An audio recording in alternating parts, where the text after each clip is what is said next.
Hello everyone, Felix here. Yeah, it's been a bit of a while. I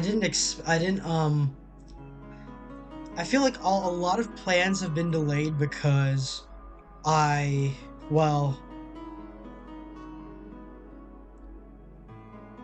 yeah, I originally planned to stream this last week, but unfortunately I didn't get the chance because of changing circumstances.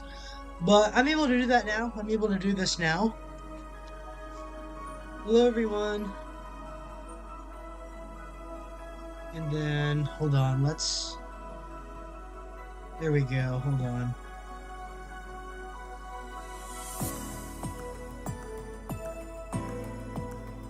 Let's post that there. So, for those, I see there might be someone joining us from Twitter. I'm not streaming to Twitter, but the link is, of course, available there. But yeah, I'm not entirely sure on how to express some of the things I have to say. For those unaware, of course, I use Valhalla as a sort of relaxing thing, something to spill to, something a sort of a Zatsudan game, something I can spill everything to, something I can talk to people to, and all that such. Usually I talk about things going on in my own life to accompany the characters, but you know what? I'll You have no new notifications or reminders. Jill bought what she wanted and she's pleased with herself. She will surely focus at work. Um Augmented eye. Is there anything else that we no. Oh yeah, that's right. Pollution to reach historic levels next year by Kimberly Lavalette. Oh yeah, we already read this one. Augmented eyes being attacked. I think yeah.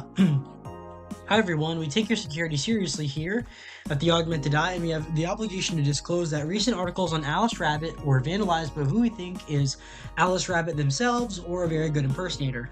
We want to extend our apologies and inform that we'll be limiting our coverage of Alice Rabbit to just factual news and not entertainment pieces. Sincerely, the AE staff. Thank God I don't pay these fuckers for a sub.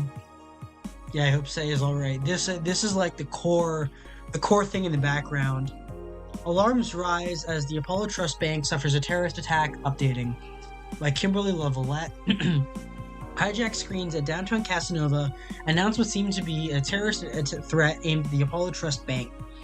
The information suggests that a currently unidentified bomber is already inside the building. The White Knights counter-terrorism unit responded to the threat immediately, however the bank was then locked down by an external network attack. We might be dealing with a dual threat here, CTU's Chloe Bauer told AE. The bank has been sealed shut using its own disaster prevention system. However, none of the terminals at the bank were working at the time. The building is basically sealed at this point. The hostages are trapped. I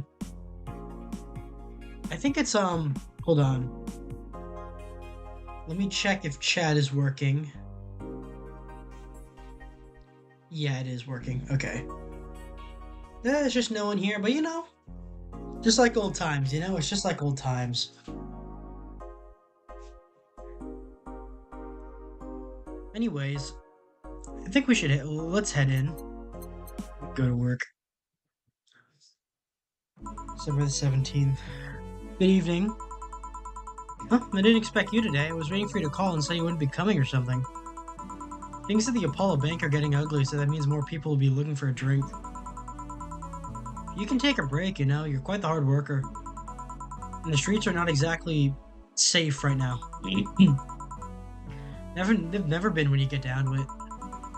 And besides, I can't afford to not come with the bar closing soon.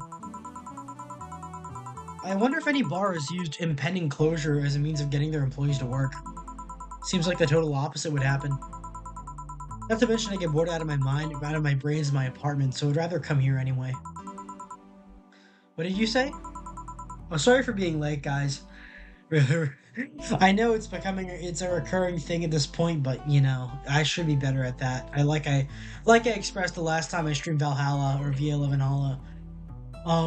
I should be getting better at punctuality. I mean,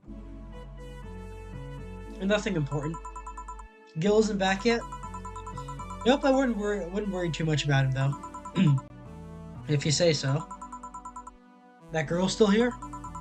Yep, she was sleeping so peacefully I felt bad about waking her up.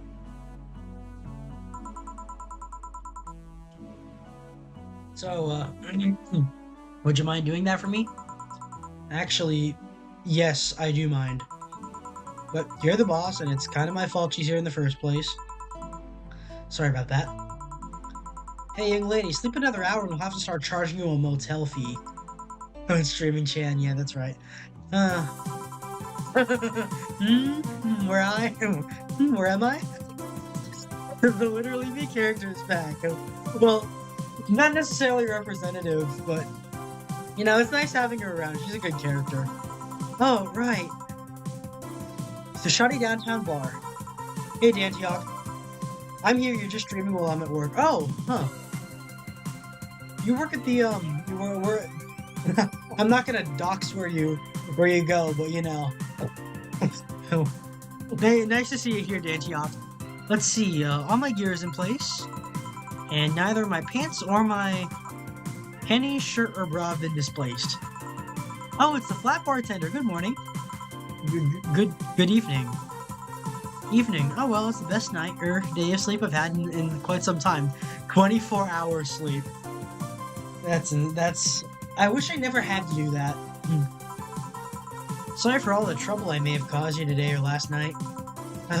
Don't worry. You're so nice, flat bartender. Thanks for taking care of me. Bye. Hello, guys and gals. Streaming Chan's back in action with her batteries reloaded. Ah, the moon, it burns! I feel like I've just unleashed something terrible into the world. I don't think you know where I am, I hope. No, you haven't mentioned where you are, but you have mentioned, what you do. Come on, it's not that bad. Say, what's this bottle? Oh, a client gave it to me yesterday, a gift of sorts, I'm guessing. Oh, cool. Some sort of rum. Rum? Nice. I do like rum. Want me to serve you a bit of it? Yeah, sure. Oh, in the original, in the OG run that we did before, this was replaced by absinthe because I followed the line of dialogue or served the incorrect drink, but I got I got absinthe instead of rum. In this one, Jill brings over a bottle of absinthe that she can serve. Mulan tea, Fedor, rum, Grandpa booze. Yeah. Go to the bottle drinks tab and drag it to the shakers. Start mixing. Bottle set. Rum. Yeah, just some rum. Here. All right. I'm gonna enjoy this in my office. Thanks. Anytime. Okay then.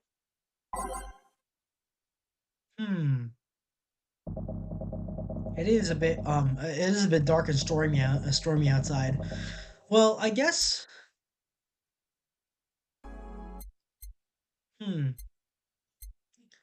What sort of? I haven't stopped to think what sort of mood I am in today.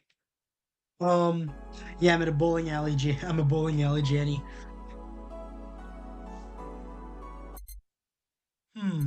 Maybe more contemplative.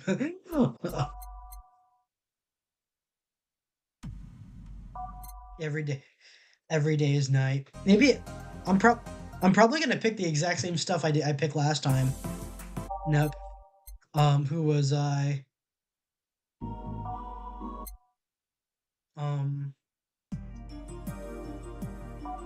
It's probably gonna be the same as last time, but Umimoto. No, go Shimi-chan.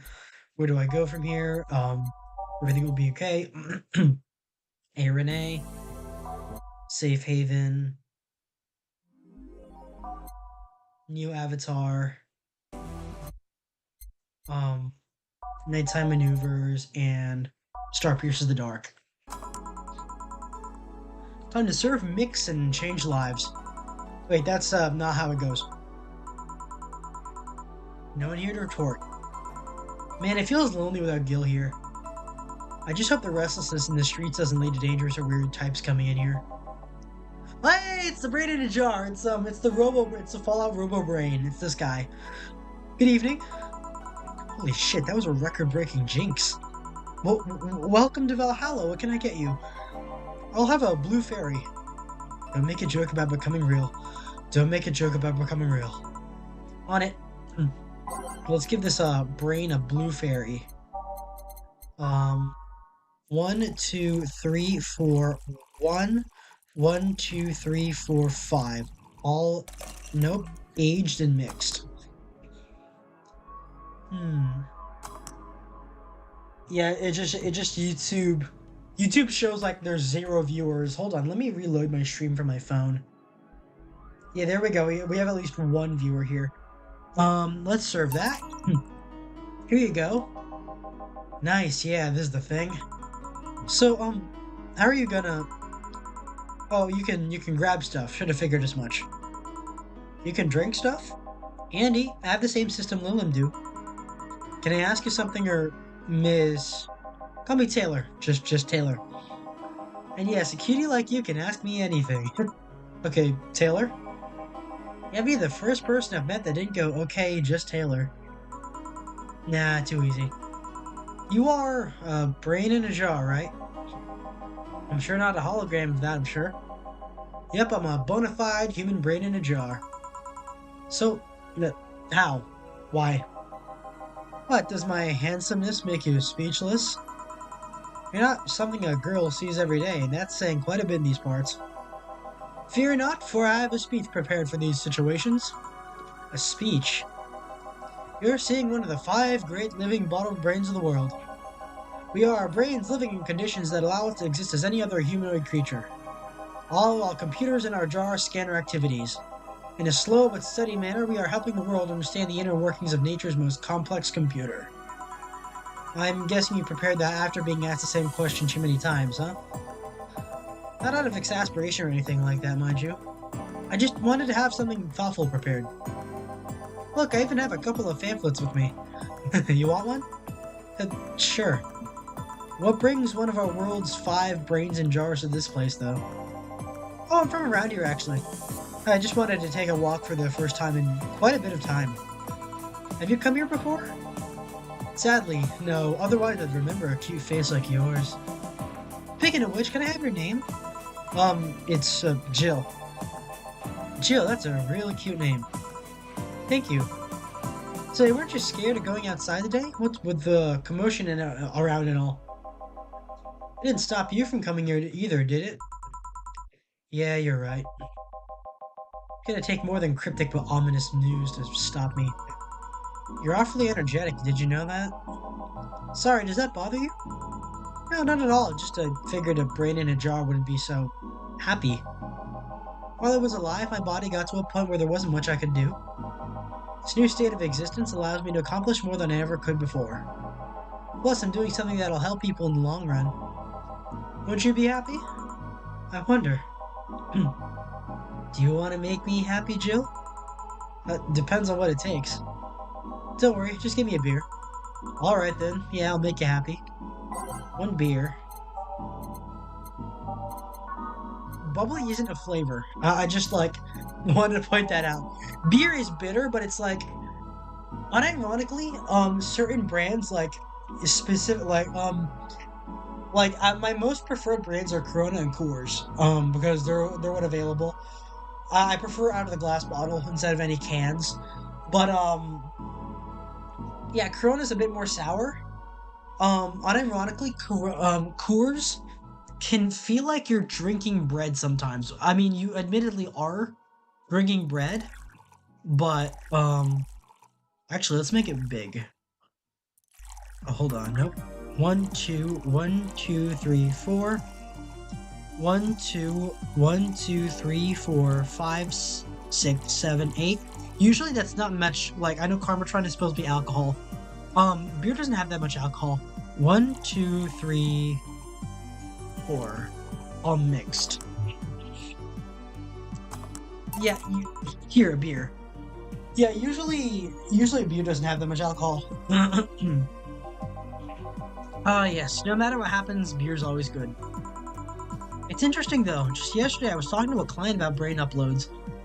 Um, Going back to beer, I remember there's still a video in my feed, in my watch later, that's about like the four beers that like symbolize humanity's progress and like industrialization and through agriculture and industrialization and all that.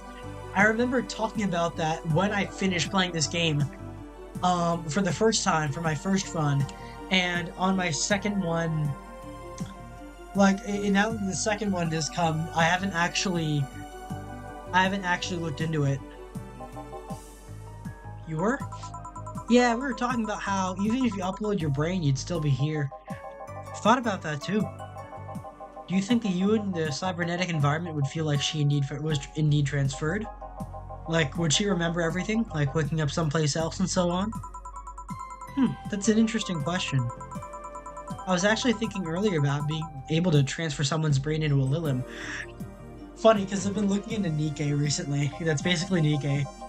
One of the brains is being used in such an experiment, actually. They can make a functional Lilim. Unfortunately, the wiring and other such stuff makes it more creepy than anything. They aren't transferring his identity or anything, though, just wiring him to a body. Oh. I think someone would rather do that than float around exposed in a jar. I have to admit the whole brain thing does look creepy. But the body I'm telling you about is just uncanny looking. Maybe it's like, because it's so old, like maybe this experiment has been very old, like going on for a long time. Speaking of uncanny, how did you feel when you saw yourself like this for the first time? It was quite a shock, actually. It didn't last too long ago. I never was too attached to my body. Later in my life, that was almost literal. You know what the downside to this body is? I can't get drunk. If you want to call that a downside. If you wanted to drink alcohol for the taste, there are many alternatives. Drunkenness is part of the whole experience. Yeah, well, like I think I mentioned before, like part of the reason I'm not a teetotaler, well, I just do like alcohol. There are like maybe in the future it's different, but there are many tastes. There are many distinct tastes that cannot be achieved without a level of alcohol in the drink. I can notice that. I've been drinking long enough. Like even if I can only legally drink for about a couple years. I could notice that easily. It's very easy to tell, like of a non-alcoholic beer, and honestly, I've had non-alcoholic beer on vacations before I was legally allowed to drink. Non-alcoholic beer tastes terrible. It's genuinely not worth it. Just get sparkling water instead. There's none of the wheat flavor that you're looking for. It doesn't even have to be alcoholic. Like it's barely alcoholic, even like beer in its original state. But small beer and like non-alcoholic beer, as like you cannot get that weedy, grainy bread-like taste, or there's none of the sour. Like it's only the sours. It's only the hops, and I don't I'm not a fan of hops. I only like lagers.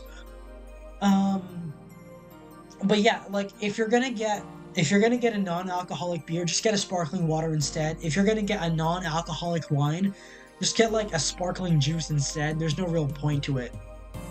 Drunkenness is part of the whole experience, yeah. Why though? Lilim can get drunk with no problem. Yeah, but in their case, their brain's a computer attached to their body. Getting drunk causes their brains to reduce the input speed of their bodies. Depending on the model, their drunk subroutine might throw in a different behavioral cycle even. It's hard to get drunk when the whole point of you being in a jar is figuring out how exactly you work. Yeah, you're right. Hey, Jill. Oh, Alma.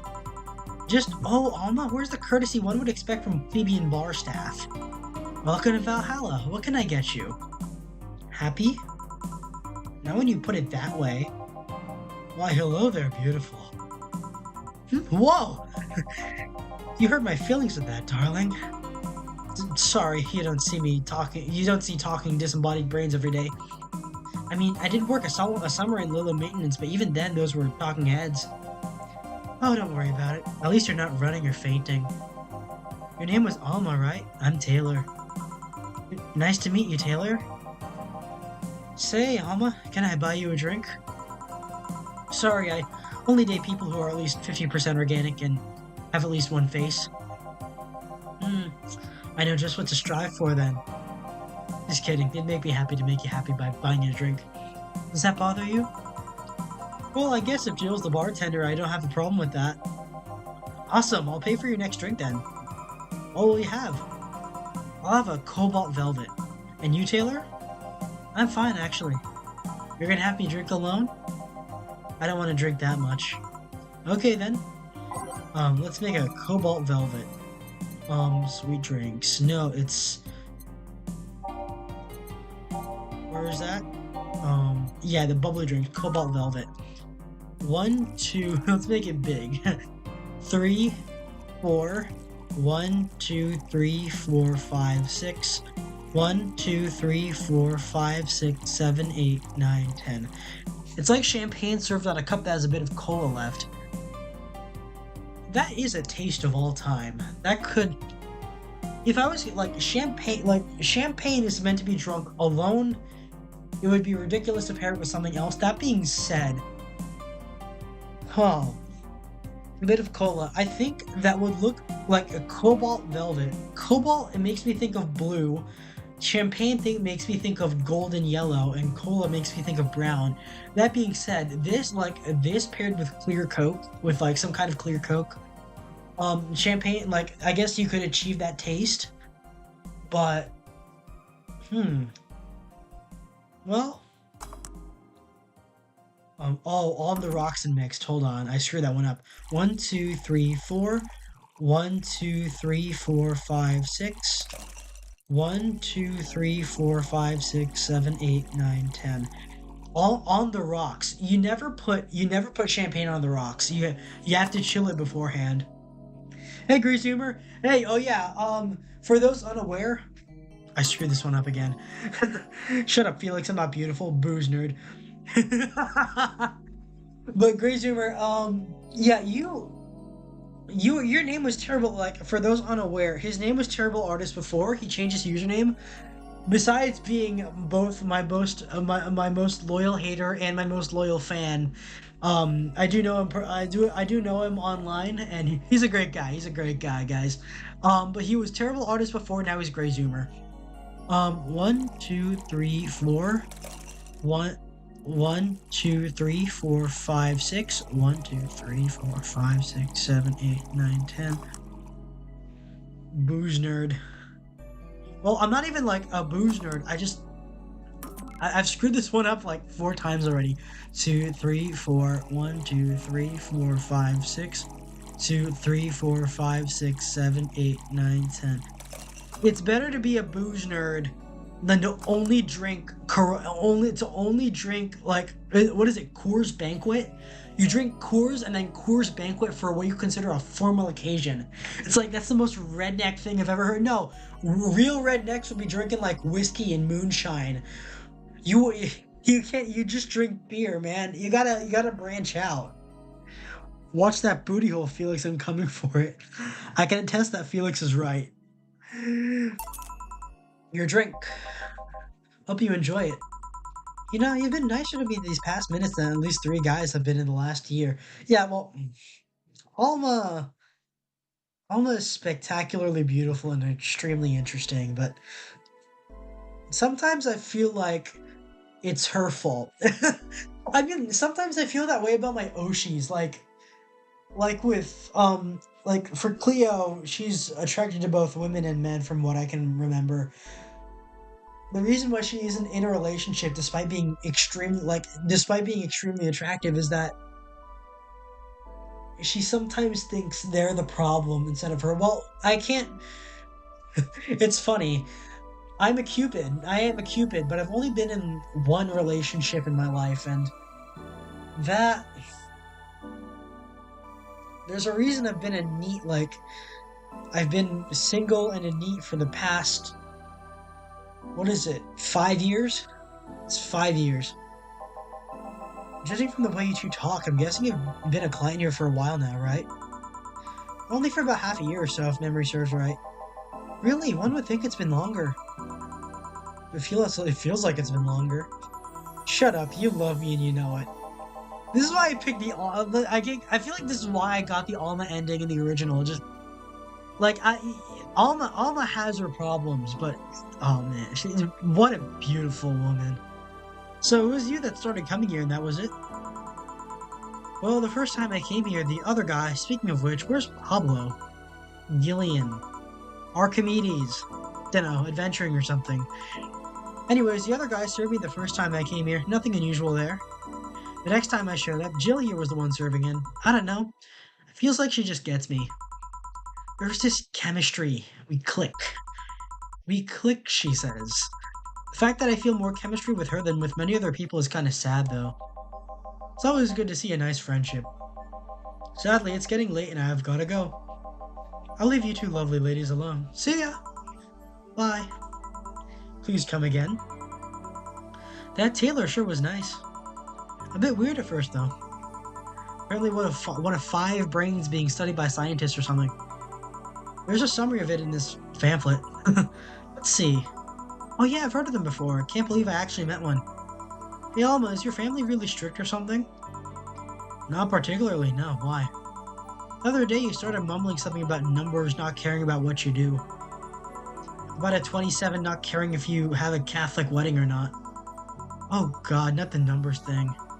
Yeah, my family isn't strict per se, but my mom can be really abrasive. To her, the fact that I'm this old and not married or pregnant is a sign I'm never gonna have kids. That's...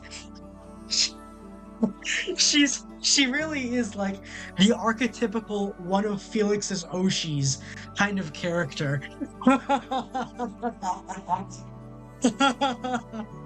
She really is like that hag I have a crush on. Coors Banquet, Miller Lights, and Bud Light, and Corona and Modelo. Well, I gotta try something else. You know, there's this Spanish drink called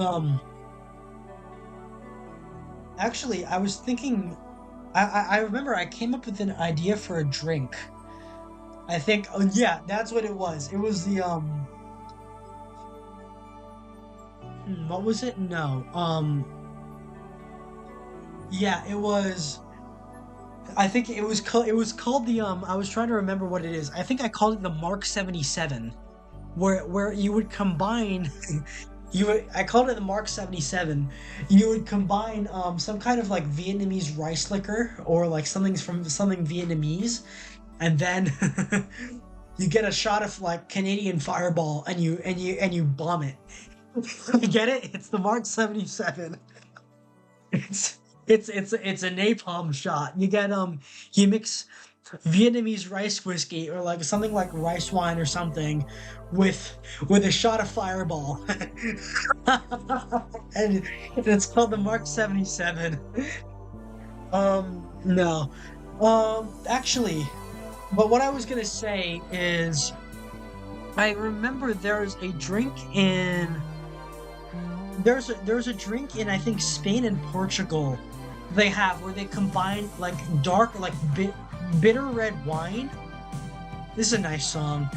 They combine bitter red wine with Coca-Cola and that's like a thing over there. And I remember unrelated, the original formula for Coke before Coca-Cola was invented, it was called I remember mentioning this before on stuff.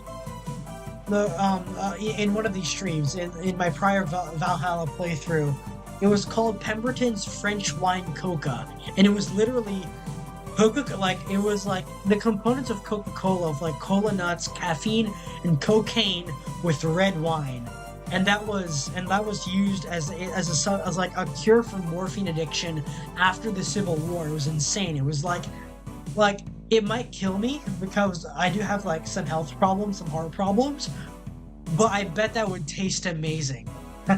I bet that would taste utterly amazing. Never mind the fact that she already has 3 grandkids. I love her, but she can be, well, oh yeah, I kind of get it. Pivoting topics, speaking about my own life and this, like, things I have going on, I remember ranting the last time around that I had a lot broken about me. I had a lot broken, not having a good time. I was originally going to go on hiatus because to attend school, but that fell through. But something, the bad news is, no, I am not currently in school, nor do I have a job at the moment. The good news is that I am looking to join an online college and hopefully get into something at least by before the end of the year. I'm either gonna join a physical college or continue with online college until next year. If I'm not able to secure a spot in an online college, a friend of mine has offered me a job that I could hopefully make some money off of. Funny enough, I was thinking of just like because I have had. All right, fine. Felix story time. The only time I've ever like I have held a job like I have held summer jobs before when I was younger. Um, I didn't get paid for it. It was considered volunteering because I was linked to I was technically doing work for the county as part of like a youth sports program. Um, it was golf. Yes, Felix does. I do play golf on occasion. I've been skipping a few times because I've been trying to like use that time to reorient and like focus on other things. But yes, my parents have introduced my father has introduced me to golf. I am not ashamed of playing it. I think if you're like one of those types who hates on golf, you're a fucking communist and you should be ashamed of yourself. You're a communist prick. And if you hate people for playing golf, you're an asshole. Golf is most fun when it's played with friends, not with like people you like. It's people you know, but not your family. Despite this, my most common playing partners are my family because I don't have I don't have fucking friends. But um, I I worked a single day at a golf course. I was supposed to like assist with landscaping and like maintenance of the equipment. They decided this was in the summer that I was kicked out of my dream college. In the exact summer I was kicked out of my dream college. And I think like after a couple days of training and one day on the job with one paycheck, I was fired because I had punctuality problems back then. I didn't show up on time and they decided to let me go. And I had a meltdown. I had a meltdown that day. It was not pretty, it was not fun. This was during the middle of like I remember by like of all things VTuber eras. Vesper had recently debuted. I was 1 foot into Hololive, 1 foot out. I had for some reason something had happened where I no longer was interested in yeah, that was it. I was disillusioned with Hololive at the time. I was like my 1 foot in was Vesper from Hollow Stars, and my 1 foot out was Pippa, and like that was that was like what I have had to deal with very serious Menhera over the years, and which is partially why I started streaming. I think that year and then the summer after that, like, well, it's been going for a while, like various problems, but that is some of the worst Menhera I've had that I remember. And that's why like I technically don't have job experience for a real job. So what I was looking for was literally to like possibly sign up to be an Uber driver, not for passengers because I am very protective of my beloved car. I drive an SUV from 2005. It is a bit ratty, but it is my most prized possession in life, and and I am unwilling to unless I have people I trust in there, I am not going to drive them around. I am willing to be a cargo driver though, and I could see myself as a cargo driver. My friend has offered me a different job in security of all things. I'm willing to hear him out, and I would take that over that. But that's what's on the plate. That's my good news. That's my bad news. That's my good news, and yeah, that's what I wanted to spill. Golf, ew, unsubbed. Shut up, Gray. What do you, Hami? NFL, football, golf, hockey, golf, basketball, golf. To be fair, I don't watch sports. I straight up do not care about sports. The only sports I watch is like sport shooting and racing. Like I would be willing to watch a sport shooting and racing. Golf is a very boring sport for me to watch. The only interesting sport is football. It's like is the only to me the only interesting sport.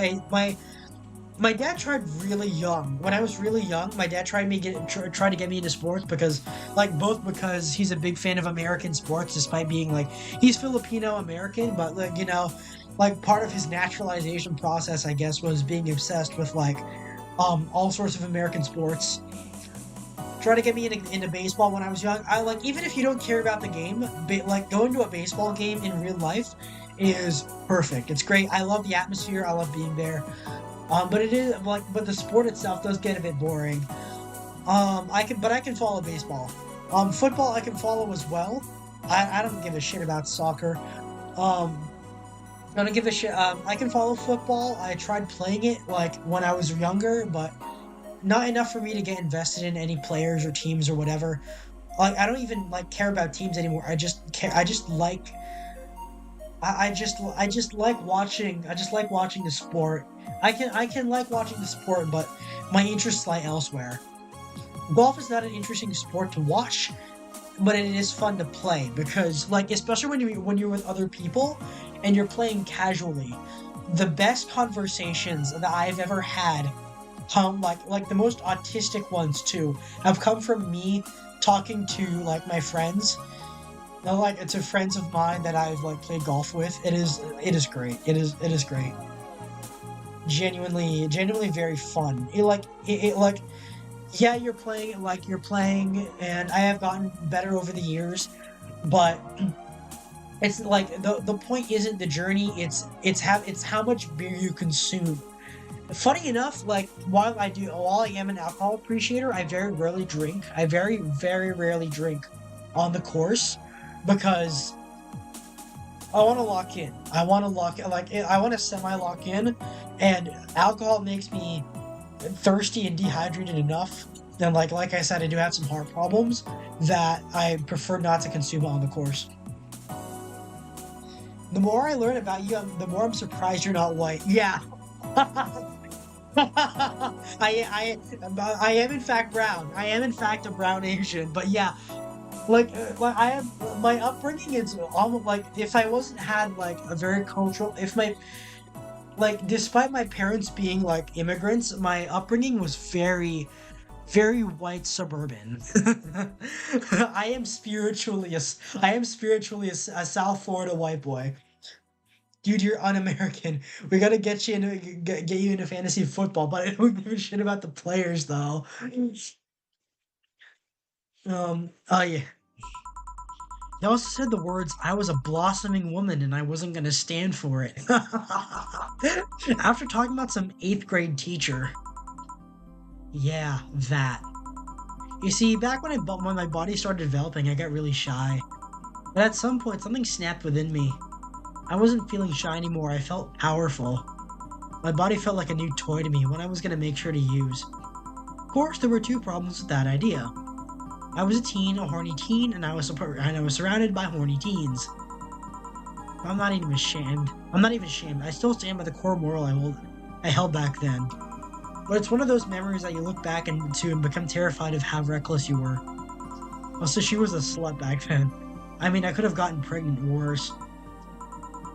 At that age, I was always dressed in black and was obsessed with occultism. Cringe. The worst I remember was being the butt of other kids' jokes. Well, you know how the old adage goes. Don't compare your life to others, you don't know what they've been through. Nah, I wasn't comparing, just wondering if some of that self-esteem thing would have helped me back then. Speaking of family, today I came because I needed a break from everything that's been going on with them. Do you live with them? No, but Evita and Bernie do. Not to mention I visit them almost every day. Anyway, my second eldest sister, Diana, just separated from her husband. It's not even been a week, but she's already got some other guy in her bed. Who left her kid with her husband's parents and pretty much forgot about them. Never mind the fact that they need to go to school and all that. Damn. Diana's life has always been messy, but these days she's really making it big. She wants time for herself, to live her life. She didn't think about that when she married the guy at 20. She didn't think about that when marrying a guy she'd only known for like 3 months. You should take your own advice. Hey, I'd never marry someone who could catch my attention so quickly, okay? Sure, there was that one time when it almost happened, but I blame the damn stadium. Kiss cam. Kiss cam. I was going out with a guy my little sister introduced to me. Seems he was her friend's brother or something. Um, we went out a couple of times and he invited me to a basketball game. The mood was nice, but then later, the kiss cam focused on us. Instead of kissing me, he proposed. I almost got caught in the mood and accepted. Huh. So I take it you rejected him in a stadium on the fucking kiss cam. We went out for like 3 weeks. Oh yeah, that stadium kiss cam incident, like over in the summer. I don't know, maybe he wanted to get my pants with the old sex on the wedding night line. But I honest to God can't understand why he thought it would be a good idea. That sounds too convoluted, you know? Proposing and waiting for the wedding night just for sex. Never underestimate the lengths a man is willing to go to get you in their bed. Well, as a man, and I guess appropriate part of the reason why I chose being a Cupid character is because I still cling to love at first sight. I still cling to that concept because I don't know. It's just it's always resonated with me. The idea that like someone can put love first and fix the problems later, even if that love is often lust, and that leads to problems that get worse and don't get resolved. But you know, it's a good lie to tell myself. It's a good lie that keeps me going. It's a good fantasy to keep you going. And I know, like, ironically, like believing in love at first sight is often cited as a very feminine thing. But with the amount of sensitive young men in today's world, in today's ways, I feel like the dream of love at first sight is often far more common among men than women. For both sexes, it's an escape, but for men, it's something they hope is real, and for women, not to be chauvinistic, but when it's real to them, it's often out of delusion or schizophrenia or some kind of false positive that they think it's their soulmate or whatever. I don't know. It's funny being like this, being such a chauvinist and being so romantic. Yes, like when yes, women are. It's just the way women are. That's like from what I've observed, from my Oshis even, from the people I watch online, from the women I watch online. It's just like these people are more intelligent me, intelligent than me, more accomplished than me, smarter than me, more intelligent than me. Why are they so devoid of common sense? And why can they be so cruel and like cruel and heart-wrenching? But I guess that is the bad side of women. Men are violent and women are very cruel. That's we all have our flaws. But you know, let's check chat. That's the thing. You just chuck shit at a board and crap talk other people's picks and say you know ball. But I don't know. What if I don't care enough?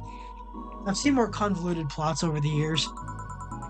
I'm feeling tempted to ask, but I'll pass. Want anything else? What's that bottle? Oh yeah, it's just some rum a client gave it to me yesterday.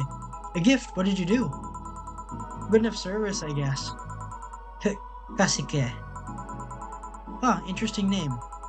What does it mean? Kasike is the name of the chieftain in some native tribes. I see. Do you want me to serve you some of this? Oh yeah, I remember. This game was Venezuelan made. Probably the best, like one of Venezuela's best contributions. Besides, oh man, you know what? I'm gonna tell that story. I might as well. This is gonna say a lot about me. This is gonna say a lot about like the kinds of places I've been to, the places where I live. There was a girl in middle school of all places. Like, okay, this is gonna be a story, and I mean a STORY. Okay, this is gonna be very convoluted, but so in middle school, I was a creepy little bastard. I'm gonna be completely honest with that. I was so autistic that I had, like, speaking of love at first sight, I had a crush on, like, second or third sight of a girl I kept seeing around. I may have told the story before.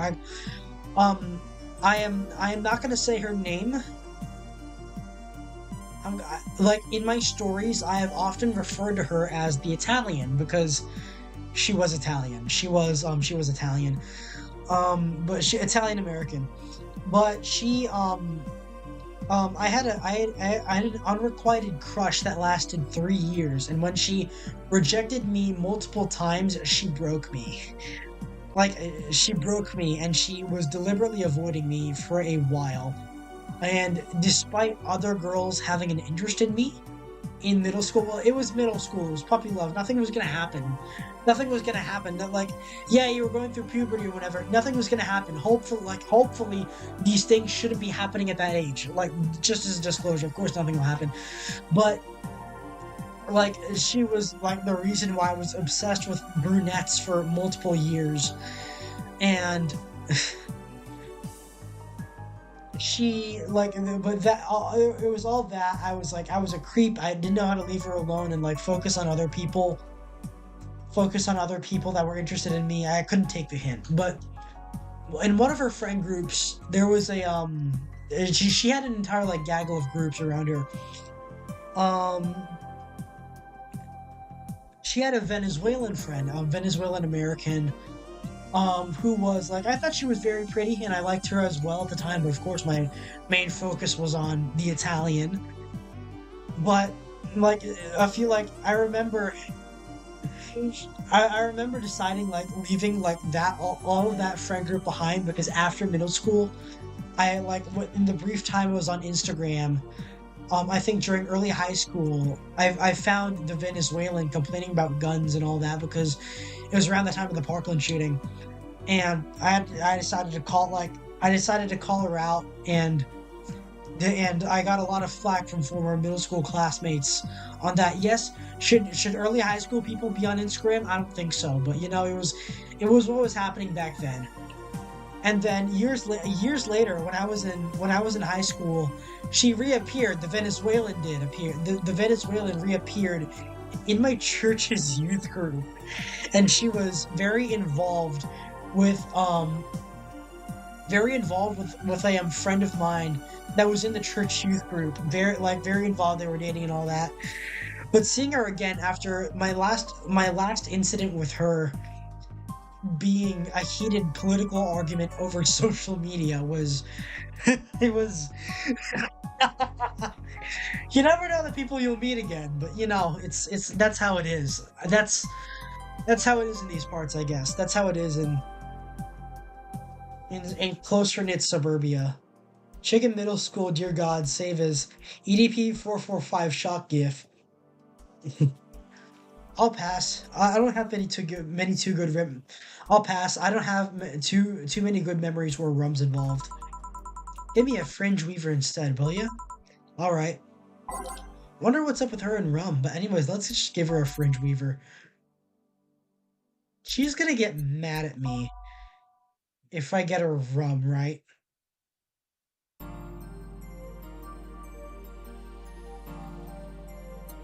She's gonna get mad. I'm not sure.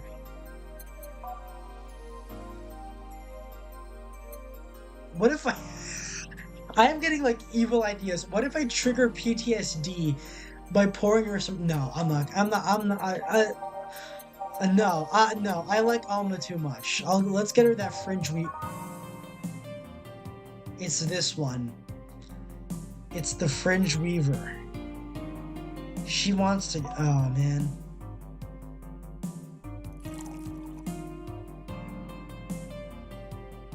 I could.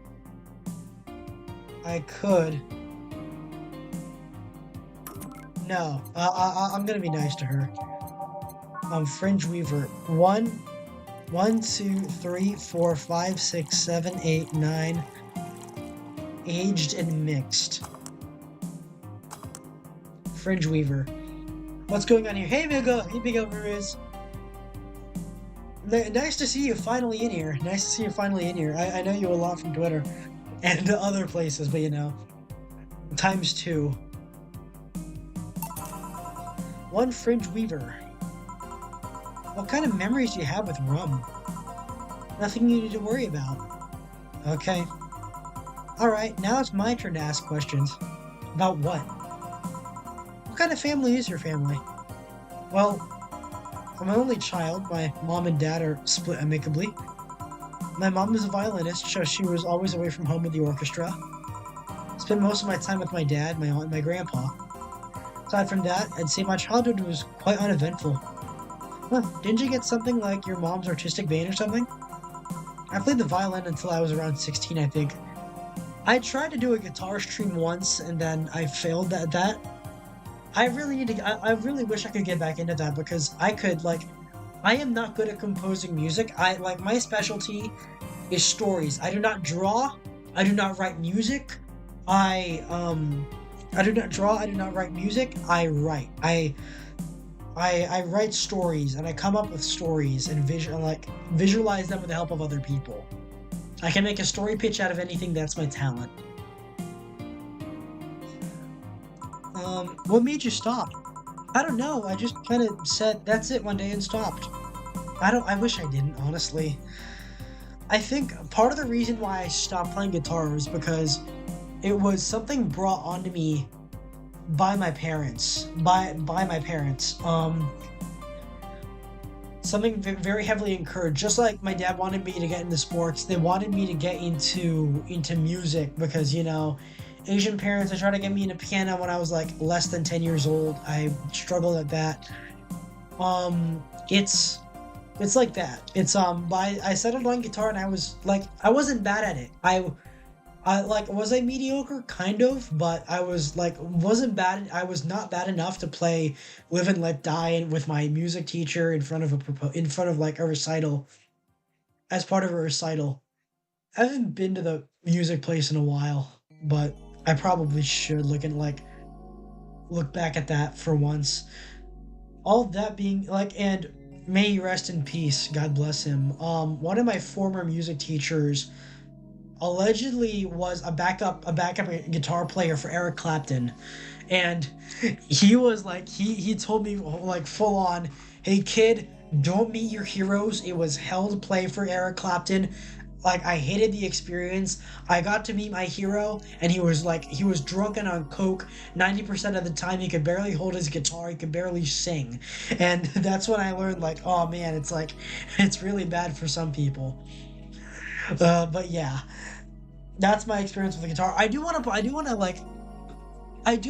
would like try to play karaoke. I do want to try guitar karaoke at some point if when I get back into it. It is. I don't plan on becoming an idol boy or an idol VTuber, but playing music is something that I would like to incorporate. I do have my ideas for that, and I can play Winter Road by Georgy Sverdov, which is my name for the Metal Gear theme because it was originally composed by him. But I can play elements of that by like guitar picking, and I can play Ode to Joy on that one as well just by guitar picking. Yeah, I tend to stream when I work. I stopped learning it. I stopped learning guitar because my little brother took it to his friend's house. Felix, your heroes are VTubers. My heroes are dead. My hero. It's not. It's your heroes are VTubers. It's not like that. It's. Well, rest in peace, Mr. Dale Earnhardt. But would I say my heroes are dead? Not necessarily. I mean, I don't know. It's a lot to think about. What about the cousins or the rest of your family? I see very little of them, actually. Mainly because my dad moved away from most of them. Most of my mom's family live in France to boot. So your mom's French? Yep. Can you speak French? Mon aeroglissure est plein d'aiguilles. Ooh, what does that mean? Rubbish? I don't know. I can't speak French. I did try though, but college started and I stopped taking classes. Funny thing, I actually have a cousin from my mom's side that lives close by. But you'll be hard pressed to make me spot him in a crowd. You're kinda lucky, you know? All my mom's side of the family lives here. The chances of me meeting someone I'm related to on the street are ridiculously high. But yeah, that's the problem around my family. Nothing too interesting, sadly. Your mom's a French violinist and you call that uninteresting. I'm wondering if your family has ever made a fuss about you being a hacker. Hacker makes it sound like too exotic. It's like if I called you a mixologist. Please don't, ever. Sounds like something someone would say to make bartender sound sophisticated. See? I mean, the hacker is a good way to summarize it, but it's not the best. I'm a security consultant. People want to find flaws in the security of their systems, and I do my best to pinpoint where it breaks. Be it Glitch City or anywhere else in the world, they need security, I'm their woman. You've told quite a few stories about cracking into databases to retrieve info like some kind of mercenary, though. Oh, hold on. I wish I could, I wish I had a break screen. Someone is calling at the moment.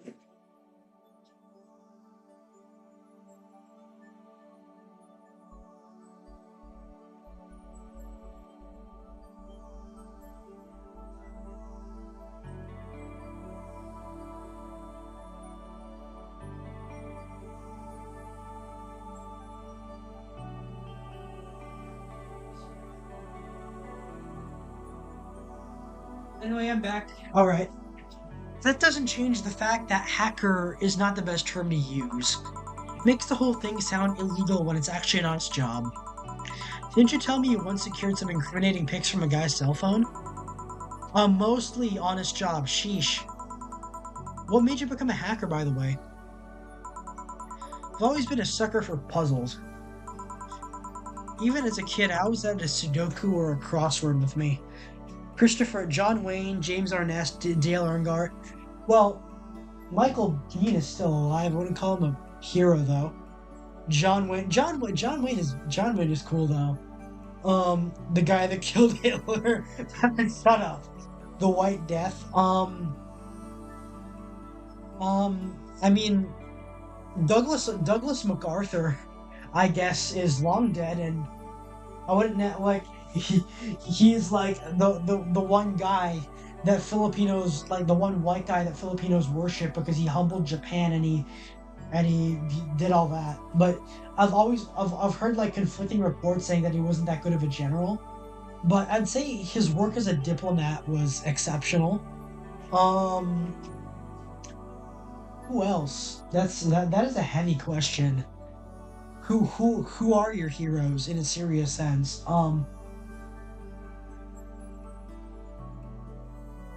Oh, Kelly Johnson, the guy behind the U-2, the P-38 Lightning, the the P-38 Lightning, the SR-71 Blackbird, and the predecessor, the A-12. No, he wasn't involved with the Nighthawk, but his Skunk Works team was the one who participated in it. I think he designed the F-104 Starfighter as well. Even as a kid, I always had a Sudoku or a crossword with me. Oh, Eugene Stoner's long dead, and Mikhail Kalashnikov is also long dead. Um, John Browning is very dead, and I don't know the guy who designed the Beretta 92. But at some point, they started feeling kind of samey. So when I started college, I took a course on system security. It felt like the kind of puzzle I was looking for. I mean, there are all kinds of things involved in breaching net security. You need to attack this stuff from different angles. And it's something that's always evolving. The whole point of everything is to strengthen security. Every time you think you've got the gist of it, they change everything. So it's kind of like an always evolving puzzle. Puzzle I help make harder at that. Huh, I didn't think about it that way. It is less actiony than what movies make it up to be, though. No real-time frantic typing, nothing like that. Still, seeing my code break through something is like, it's an amazing feeling. Will you have anything else? I'll have a classy drink. Any classy drink. Here goes nothing. Let's get her a Brandtini. Classy drink, yeah. Shaken, not stirred. 1, 2, 3, 4, 5, 6. 1, 2, 3, 4, 5, 6. 1, 2, 3, 4, 5, 6. 1, 2. Aged and mixed. Rantini. I do have my thoughts. I have admitted to my thoughts on the new James Bond game. That's been coming out next year. I will do a stream on that. That will be a collab. When I talk about Bond on stream, the next time I do a film freak out, or even if it's not discussing film, it's still Bond. So I'm gonna talk about that. Um, that's gonna be a collab. I don't know when it's gonna be, but I hope it's gonna be a collab because I do have a friend who's more than willing to talk about it. Here, bravo! You made me very happy. Woohoo! I guess. You know, sometimes I feel like you know me better than all the guys I've been with. I feel compelled to ask how many guys you've been with. If we're talking about serious, long-lasting relationships, just a handful. Casual dating and one-night stands, on the other hand. Why do that? Why go through so many people?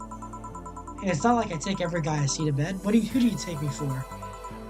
You know what I mean. Yeah. That's something I don't have an answer to, actually. Maybe I'm just a romantic that loves having someone to cuddle with. Maybe I just get lonely. Maybe I am a bit of a man slut. But this is my attitude a lot of the time. Maybe there's a deep-seated psychological reason behind it all. Maybe I'm just horny. I am just horny. Whatever the case, I kind of feel like it's a quest I shouldn't give up yet. Well, it's not like I'm too different. Until recently, I too had a streak of one-night stands. Really? What made you stop? Reasons. What is it? Tell me. Maybe later, it's time for my break. Come with me. Why? Can't I stay here away from the cold? I don't trust you. You could fit a bottle between those tits of yours and nobody would know. Why not just say, please come and let's keep talking at the back of the bar? You got the message. Now come. Guide me then. Boss, I'm taking my break. Call me if anyone comes in. Sure. I was reminded how pretty Jill looks. Like I said, I like this screen because like all the characters are really pretty. Even Gil. Even Gil's a good-looking guy. Alright, let's see that. N64 GoldenEye and Agent Under Fire were great. Touch-starved. J.R.R. Tolkien. Tolkien is quite a character. Quite an interesting character. Oh, about heroes. Who's still alive? Oh, I'm trying to remember his name. He's a South African pilot who was he was single-handedly responsible for protecting Sierra Leone from genocide. He was one guy. It was one guy and his crew. Oh yeah, there was the other guy during my A26 Invader video who was a fighter pilot and a bomber pilot on the side of Biafra in Africa. That's really cool. I think maybe Carl Gustav von Rosen. What's his let me see if I got his name right. Carl Gustav von Rosen.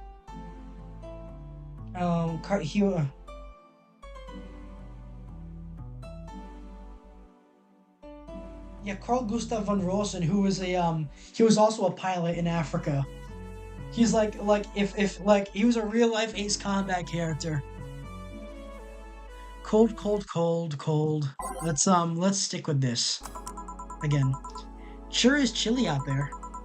Kinda refreshing. Hobo out there seems like a nice guy.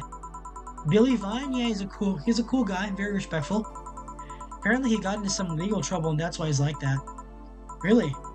He could also just be a very nice crackhead, though. So, are you gonna tell me? What? Why did you stop having one-night stands and all that? I started working here. I don't know, after I started working here, I felt like I didn't need to do that anymore.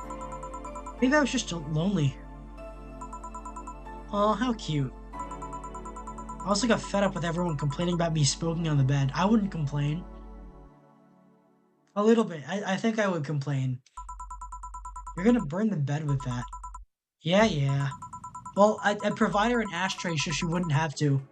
If you ever need a hug, just let me know. You don't need one night stand for that. You left me thinking though, what's your thing, your fetish? Strike me as the kind to have an overpowered fetish of sorts. You want to feel totally swayed by someone, have consensual yet forceful sex with your partner. Did I hit bullseye? You have quite the imagination, girl. Honey, some service here. Oh shit, it's Dorothy. I'm here, don't scream. Oh, were you two hanging out the back of the bar? What kind of stuff were you doing? Just talking. Is that what they call it these days? What do you want? Something soft, something sweet. No alcohol, please. Wouldn't it be the same if you just grabbed a soda from the vending machine? But I like you. Do you dislike my presence so much? Oddly enough, I have like... I have a friend who uses a lot of gifs of Dorothy. He did used to talk like Dorothy, but he was a guy. He was just a guy. He wasn't like he wasn't like being weird to me or anything. He just liked using gifs of Dorothy. Sweet and non-alcoholic, you say? All right. Sweet and alcohol-free. Blue Fairy. 1, 2, 3, 4, 5, 6. 1, 2, 3, 4. 1 aged mixed. Blue Fairy. Here, like asked. See, you don't get this kind of treatment from a vending machine. Unless you're Lawrence. But he has this weird idea that good service is the same as selling lukewarm cans of cola. Lawrence? Friend of mine, he's a vending machine. Oh. How impolite of me. Is the volume too high for you guys? I think I should lower it a little bit. Love Pink Felix, shut up. The second that you said South African, I thought you meant Seth. Seth is Congolese. Seth's avatar is a Congolese, I think. I'm lovely and my name's Dorothy. Dorothy Hayes. Nice to meet you. Oh, I'm Alma. The pleasure's mine. Dorothy, you say? Yep, why? Nothing. I guess I've just heard about you before. Really? What kind of stuff? Tell me. Mostly about your, pluckiness. And here I was thinking it's because I'm a sex worker. So much for trying to be subtle. Hey, I take pride in my job, otherwise I wouldn't be doing it. Isn't it dangerous? I know how to take care of myself, thank you very much. Where do you work, Alma? I'm a hacker. Really? A full-fledged hacker? Not the kind that sees a computer logged into some account and says that's hacking, right? No, of course not. I've always been curious about how being a hacker works. You just start typing really fast while waiting for something to happen? No. I can explain, but I don't know if you'll get it. We won't know until you try, right? Last time I said that I had to jam the plastic replica of a Fucking hell. Last time I said that I had to jam the plastic replica of a halogen light bulb up a grown man's ass. It was a success. Okay then, let me try to explain in general how it works.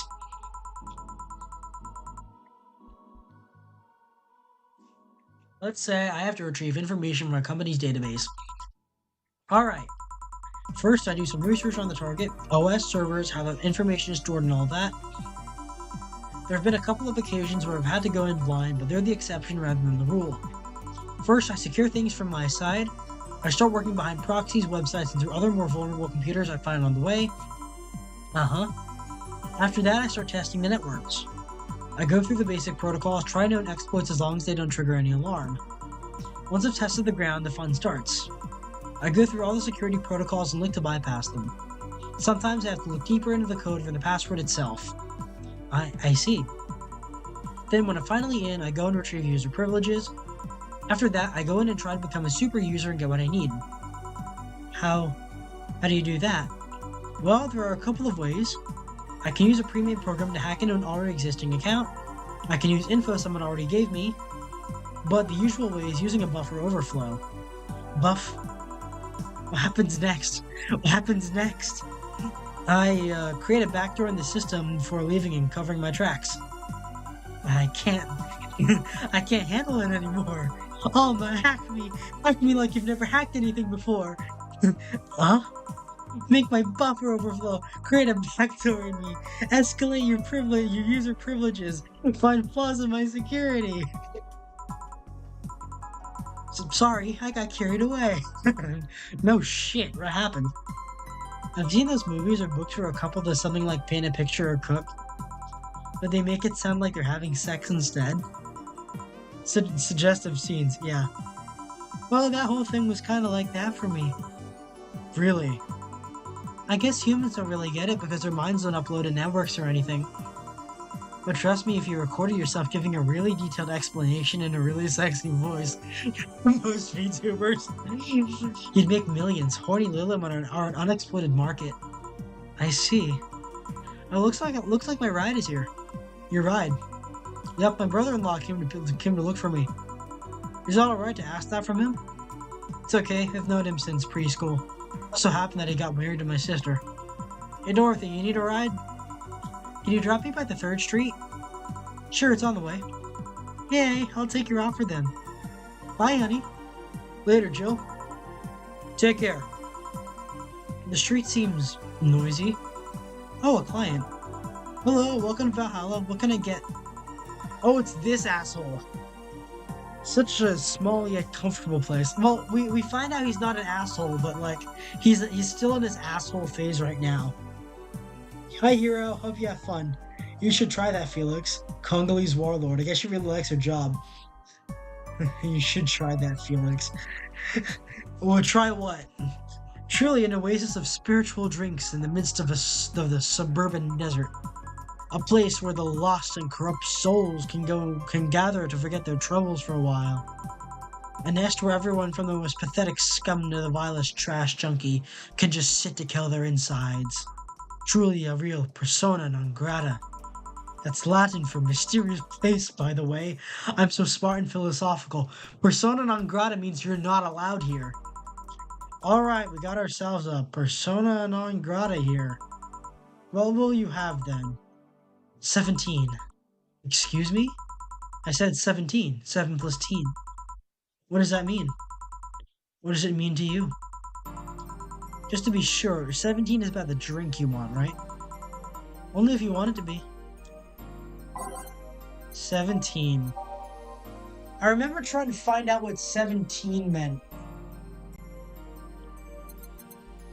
17 ingredients. Maybe 7. I know we have, I think it won't be any of the, by name, okay.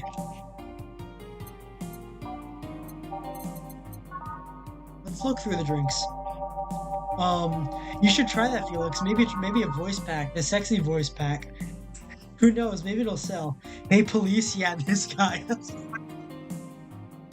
I mean, honestly, with my voice, it's funny I became a tuber at all because I'm not the fondest of my voice. I am getting more used to finding confidence in it, like finding my niche and like the way I can make it sound good. Yeah, and all that. The way I can make it sound good, but you know, it's what can I say? What can I say?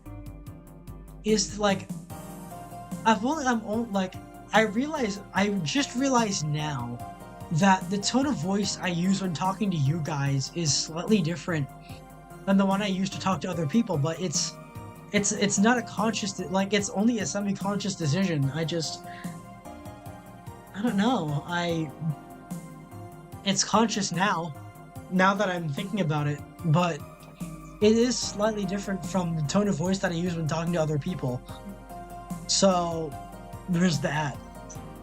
But I wouldn't consider my voice sexy. I feel like it feels too young, it feels too boyish. I'm getting another call again, I'm really sorry.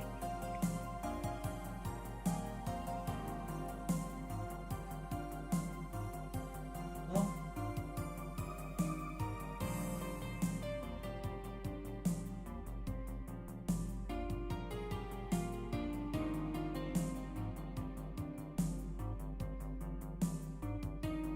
alright, that's good. Um, is it a bad touch? I'm not sure. I'm not sure. I'm not sure at all. I'm not sure. Hey, at least you sound like a dude. I know a guy that sounds like a woman without trying. A and Q. Hmm. Yeah, a call. Tell them. Tell them I'm not here. Don't worry, Miguel. It's not ice. It's not ice. One, two, four, six, 12. Two, four, 8, 9, 10. Um, 3 plus 3, and that's 6. That's 7. 4. That's 5. That's 9. That's 10. 4. That's 5 with optional karma trine. So, that's 9. That's 10. Oh, that's right. Hold on. Hold on. 1, 3, 4, 5, 6, 7, 8, 9, 10. 1, 2. Reset. Let's get him a big drink. That's 10. That's 2 plus. That's 8 with optional karma. That's 6 with optional karma trine. I don't know why I said 8. That's 6 with optional karma trine. That's 10. 2, 3, 4. 3, 4, 3, 6, 9, 10. That's 6 with optional karma trine. That's 10. 13. That's 13. Um, that is 10 as well, I think.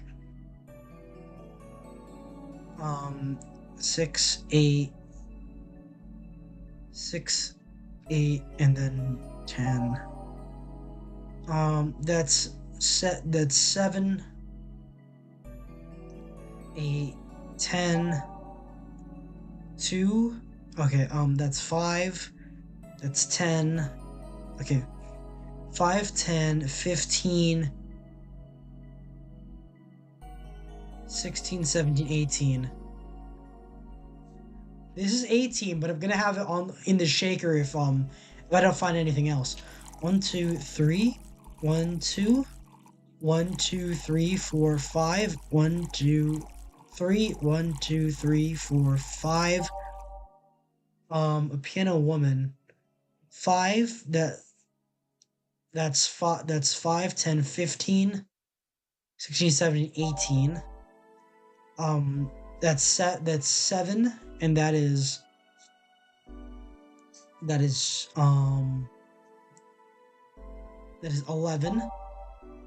That's 3 with optional karma trine. Optional karma trine. That's 10. I think we'll get him a piano man. Actually, should I cheat, guys? Should I cheat and look up the secret recipes because I think it's pertaining to a secret recipe. Should I? What? It's your guys' decision. Should I cheat and look up a secret recipe from the game, or should I just serve him what I know from the bartender's manual?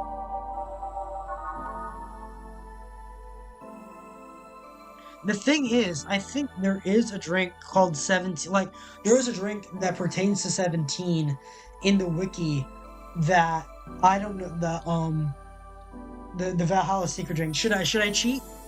All right, let's go. That's right. We're gonna cheat. All right. Um. Um.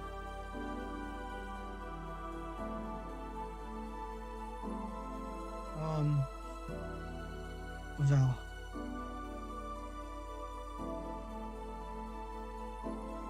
Dictionary. Hold on.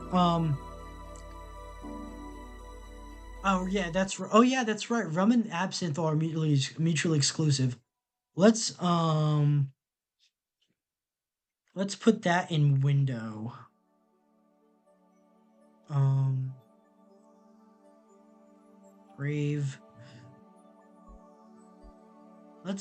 let's see what this generates from us. Um, Dictionary. 17, what the hell does that mean? Um, with the exception of the flaming moai.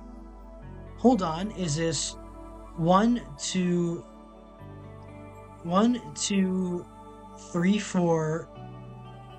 That's 7, and then that's 12.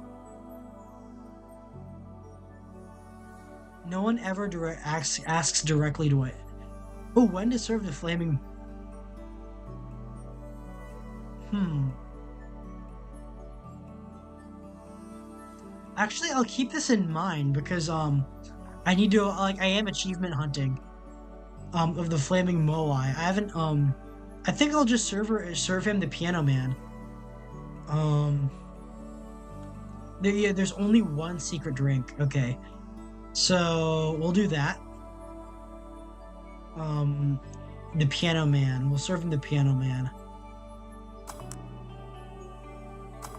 Oh, I screwed that one up. Hold on. Um,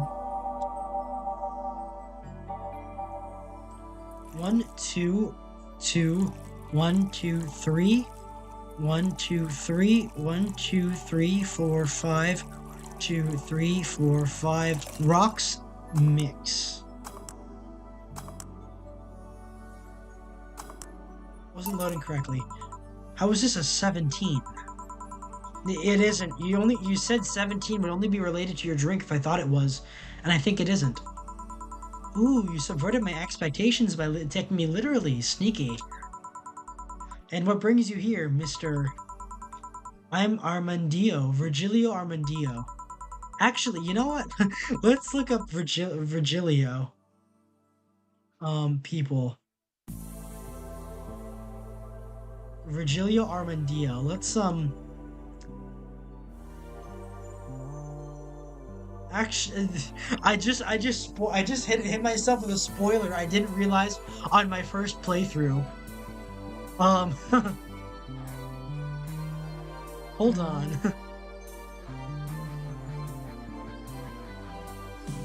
Virgilio. Um, any drink.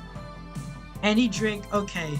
So any drink that has a total of 17 ingredients, okay, I spoiled myself on Armandio, but any drink that has a total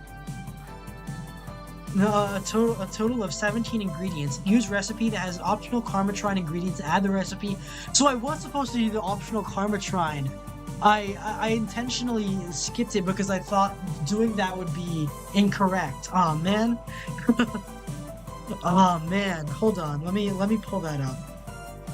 Yeah, that's 17. Any drink that has a total of 17 ingredients. Use a recipe that has optional Karmatron ingredients and add the recipe until it has 17 ingredients. I did not think, I thought of doing that, but I thought that would be too easy. I thought it would be too easy, so I tried to come up but the piano man and the piano woman has 18. Virgil. Shut up. Anyways. Asian order. I introduced myself using the Asian order. That's because that's more polite. Right.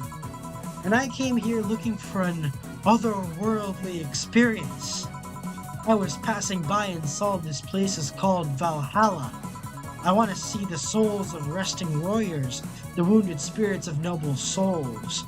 The golden hall full of never-ending banquets, the lively Valkyries looking over them. We have some arcade machines on the corner. No. You're taking me too literally. You see, I'm being poetic. I'm giving myself a mystical air to a mundane affair. I wanted to see drunk people. I wanted to see waitresses and food. I wanted to see the bar in all of its decadent glory. Well, you're out of luck. Today's been quite the slow day. Not that I'm very surprised, given how things have been going in the streets, though. Humans are a nasty bunch, that much is true. Making a ruckus, coming at each other, but that's to be expected from the only mammal to kill its own. I'm no zoologist, but I'm pretty sure that's not the case. Oh yeah, then give me an example. Not zoologist bartender. Like I said, I don't know exact. Well, hippos. Pretty sure they kill their own all the time. Like I said, I don't know exact details. I just know that isn't right. If memory serves right, once a lion takes over a pride, every cub born from another lion is killed or something. Takes over a pride. You can't take over pride. Pride isn't a tangible thing. You need to stop making things up, not zoologist bartender. But going back on topic, you know what the number 17 means? The atomic number of chlorine? No, and Chloe's a name, not a number, you know? The group where halogens are in the periodic table? Stop making up words like halogens, periodic, and table. Okay, then I give up. 17 is us. Huh? Every human has 17 pairs of chromosomes. That number is the whole foundation of you and me. It's 23. What is? Humans have 23 pairs of chromosomes, not 17. Well, they're both primal numbers, so it's the same idea. Right. Do you want anything else? I'd like a single plum floating in perfume served in a man's hat. Okay. He wants a plum, but floating perfume in a son of a bitch. Every drink here is priced at $500. Yeah, the rum and the absinthe apparently are mutually exclusive, so you don't often get the chance to serve bottled plum fume. I know this is a reference to The Simpsons, and then I feel like I know a lot of people like The Simpsons, but personally, unironically, the shows that parody it, like Family Guy, are funnier. Here. Ha, you didn't. Wait, you did. Enjoy. I'll drink this perfume. You don't really have to. Yeah, that'd be silly. You win this round, bartender. Hey, bartender, have you ever thought about death? How? What if we're already dead? Both of us. What? What tells you I even existed before I entered that door? How can you assure me that this reality is real and we are not, in fact, in heaven or hell all along? What if everything up to this point is just some stupid story written by an unemployed 20-something in his room? I could punch you to make you feel reality. I don't care about any of that, actually. This reality's real for me and that's all that matters. Such a closed-minded way of seeing things. You need to get away from the factual facts. Open your mind to things beyond your reach. You'll never reach enlightenment if you don't start. The habanera has started. It means the twilight of the good. What? It means the twilight of the gods in German, by the way. Well, you're on your own, bartender. Enjoy your new world order. What? A couple of nearby cars exploded, it seems. Oh, hell. Let me take a look out the window. Be careful. I see a lot of flashes in the distance, most likely gunshots. Jill, come here a second. What? I have 5 gigabytes of reports proving that several White Knight squads have been used to cover illegal actions were released to the public by an unknown anarchist group. We're receiving reports of several units going rogue and using their weapons to hunt down anyone they find on the street. Several counter-terrorism forces from neighboring cities have been dispatched in order to subdue the crazed units after a plea from the vice president. We're still waiting for a declaration from Zaibatsu Corp's CEO on the subject, but until then, things are ugly in and outside of that bank, it seems. I'd recommend you stay here tonight. It's too dangerous to even think about going outside. What if they break in? They won't. Even then, the bar has quite the security system. And I'll be here protecting you as an added bonus. Yeah, I guess I'll stay tonight. I'll get you the spare mattress I have. Do you mind sleeping in my office? No, I guess it's fine. Good. Let's hope everything gets solved by the morning. We'll have Zankanto on hand just in case. The metal bat with nails? There's nothing you can't bash. Say, Gil, 4. Hope everything's better by tomorrow. Sleep tight, I'll protect you. Flawless service bonus not granted. Alright, mistakes is 1.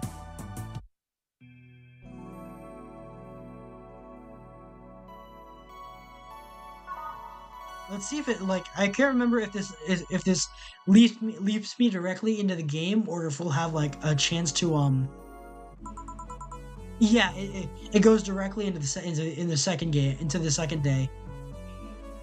Rise and shine. Good morning. Why did they open a bar in Chicago? Well, look, why wouldn't there be a bar in Chicago? Look, okay, look, what's like El Paso? Of course there's gonna be bars in El Paso, Miguel Ruiz, Miguel. There's gonna be bars in El Paso. There's gonna be bars in. Is Tijuana safe? Is there like is there enough gringos in Tijuana to render it safe? I know El Paso is like the shithole border city in Mexico, and I know Mexico City is I think most like the urban like the sophisticated parts are mostly safe. Um, damn Yoko Ono drink. Oh, he's drugged. That explains it. No, it doesn't. You look way older than 17, sir. The hamsters eat their own. If it's Chicago, the only thing they're gonna sell is Hennessy. I remember, I think it was last Christmas. My dad received a bottle of Hennessy as a Christmas gift, and I asked him, "You know what? It's time to tell that story about like weird things my dad does." Um, Whenever like a few times it's happened. Because I think I've mentioned this before, but whenever my dad like takes us to a city for a vacation or whatever, or for a break vacation or whatever, and we go to a city, he always has this tendency to bring us to like the most unsafe looking alleyways. He did this in New York, in fucking New York. He did this in like we did this in like what is it? In New Orleans as well. Well, New Orleans was a lot safer than New York, but it's just like genuinely, why the hell would you go there? He just has this like suicidal overconfidence. Hope not. I hope not for his sake, but he's just like, oh man, when I came to the States, when I immigrated to the States, my first posting, my first clinic was gonna be in like New York or whatever. It was gonna be in Harlem. I was one of the guys, man. I was one of the guys. After I did interviews at the hospital, I would go out and play basketball. I was like, please, no, it's not. You are leading your wife and your son into a dark alleyway in the middle of Manhattan. Do not do that. Why would you do that? Do not do that. Never do that.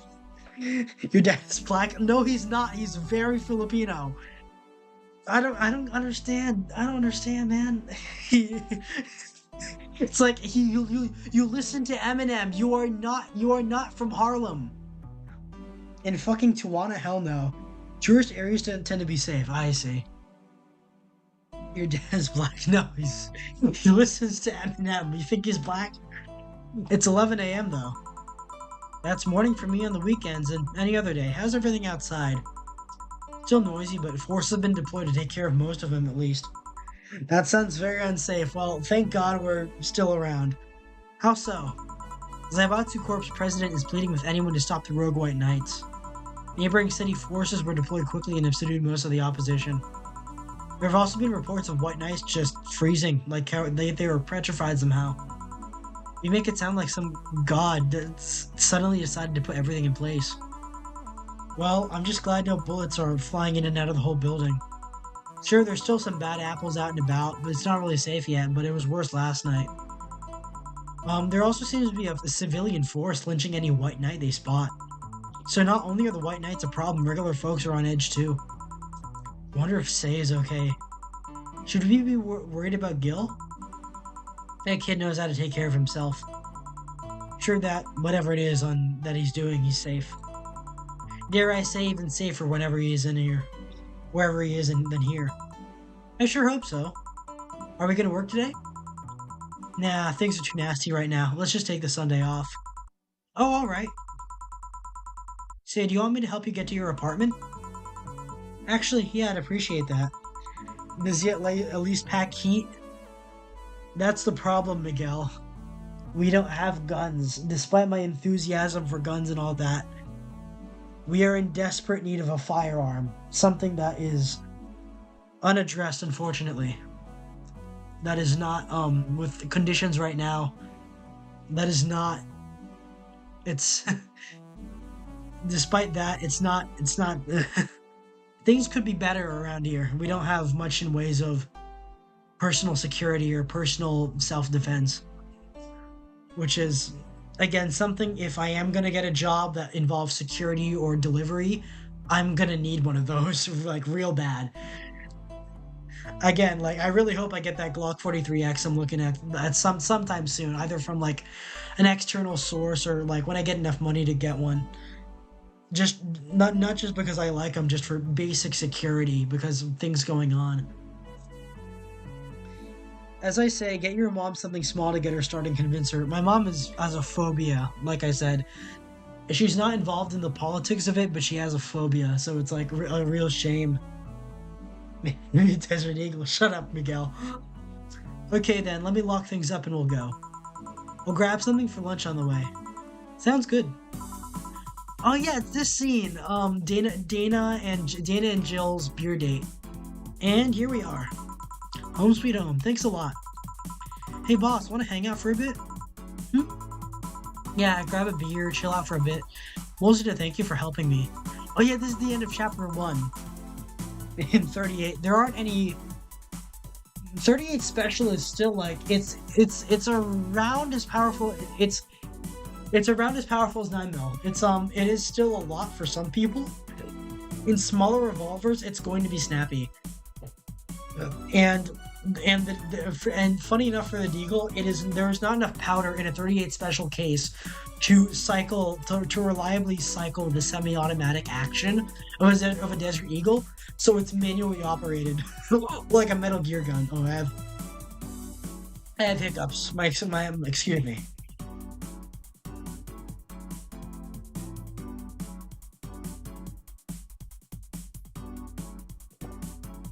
Well, I don't have much to do anyway, so yeah, sure. I did tell you should invite me to your apartment sometime, didn't I? Oh yeah, you did. What worries me is a bit that beer always leads to something else. To more beer? I was gonna say to one of us going through the Spanish announcer's table.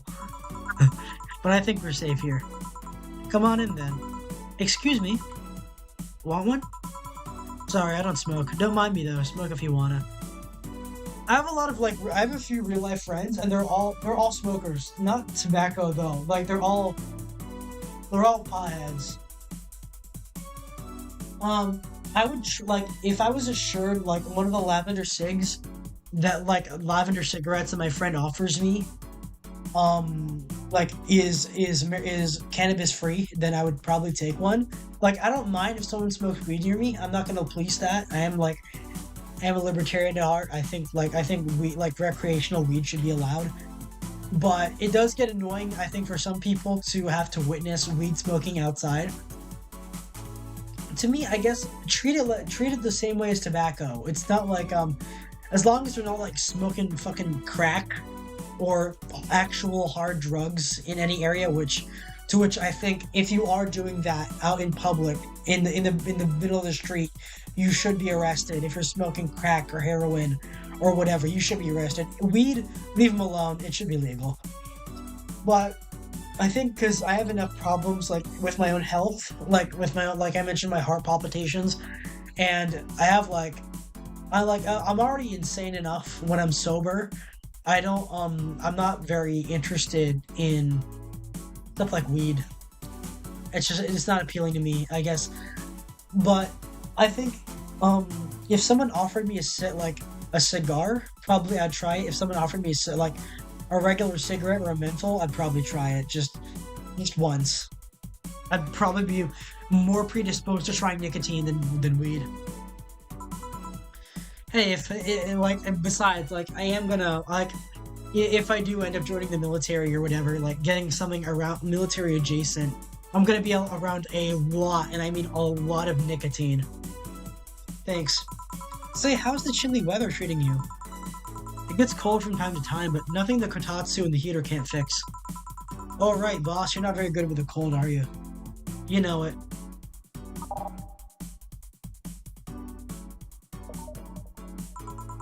You didn't bring your jacket here either. Yeah, I left it at home when we were going to the bar yesterday. A Habano. Do they stink? I don't think so. Honestly, I don't like as much as I hate to admit it, the smell of tobacco is a bit stronger to me than weed. Usually like I can tell if someone's smoking weed, I can easily tell, but it doesn't affect me. Tobacco affects me more, but like if I can like if I'm in like a smoky environment like a casino or a bar, then I can like my nose can get acclimated to it really quickly. I used to be really sensitive to it as a kid, but like I like when as I got older, it's not like it doesn't bother me anymore. Weed reeks like hell. I tried weed with shrooms and was annoying, but I would never try shrooms. That is far too hard for me. I'm not a druggie. I would never do that. Is Jill a dude? No, she's a girl. A Habano. Would you like a sweater or something? Oh, don't mind me. I insist. I had this hoodie from some time ago and it was too big for me. Why buy it then? It was dirt cheap. Right. Wait, where did you get this one? You know, some flea market ages ago. Why? Nothing. It's just like one I had many years ago. What happened to it? Too much used to just ripped. I see. You can keep it if you want. I never use it anyway. We'll see. Come to think of it, how old are you, boss? I'm eternally 17. Oh, hi, Hosho Marine. Fair enough. 17 plus how much? 17 plus I'd have to cut your tongue if you knew. I have a sore on my tongue. It was bleeding a couple days ago. I don't know why. Is Jill a dude? It just got me dizzy. Well, I'm not. I am. As interesting as I find the narcotics trade, I'm never gonna partake in it. Alright. Let me go change into something more comfortable. Ahoy. Ahoy! Take your time. Oh, hey, it's 4. Say, Jill, there's a blue-eyed mass of black fur glaring in my general direction. Oh, that's just 4. He's just wary of new visitors. Cats will be cats, I guess. He'll warm up quickly, though. Just give him time. He's unusual looking. Blue eyes on a black cat. They usually have green. Yeah, weird, huh? First, I thought they were like that because he was small, but they never changed. You have any pets, boss? Back at home, we had a bear. Ah, I see. What? Good old Bosco. He kept intruders away better than any dog. Right. This picture here isn't something you see every day. What, me taking such a sappy pic? No, a framed picture on printed paper. It's so vintage. Who are these? That's, one on the right is Lenore, my ex-girlfriend. The one on the left is Gabrielle, her sister. Huh, is this pic recent or... Actually, that one's from 3-4 years ago. You look exactly the same. I'm only 27, what did you expect? It's what they say, kids are the ones that get old. I thought it was recent because you don't usually see people displaying pictures of their exes so openly. Let alone a printed and framed one. Did you two break up on good terms then? You even hesitated a bit when calling her your ex. Like the ammo bear from World War II. Oh yeah, Wojciech, the Polish army, Polish army bear. Let's just say that everything ended with both of us saying mean things. And me storming out of her house, breaking a couple of things on the way out. We never broke up formally, and I guess I still have feelings for her. I just went away, haven't said a word since. Really, it is hard to picture you doing such a thing, and you look so happy in the pic. Why ever pick out like this then? I just couldn't get my mind off something Alma said to me. About missing having the warmth of someone else pressed against your side. Using them as a pillow, mixing your perfume with theirs. Putting your head on their chest, listening to their breathing as they pet your head. I wish Jill could do that to me. Dozing off, knowing they're there, watching you and protecting you. I don't know, I felt nostalgic, then miserable. I'll just put this away. I've been meaning to apologize, but I feel like it's too late now. Whenever I go out, there's this fear at the back of my head that I'll meet her in the street. I just don't know if I could face her again, let alone talk to her. I'd be a mess. It's never too late to apologize, Jill. Maybe. What's that on the table? Huh? Looks like an envelope. It's nothing. No, please give that to me. Hello? Alright. I saw nothing, don't worry. Anyway, let's grab some beers. Guide me. Oh yeah, this scene. Damn, you have lots of beer. Well, the BTC gives me discounts and a point card I can use every time I buy their alcohol. Brother, we'll check the bear. Yeah, I miss cuddling with a woman. I only held a woman once. Didn't get to kiss her.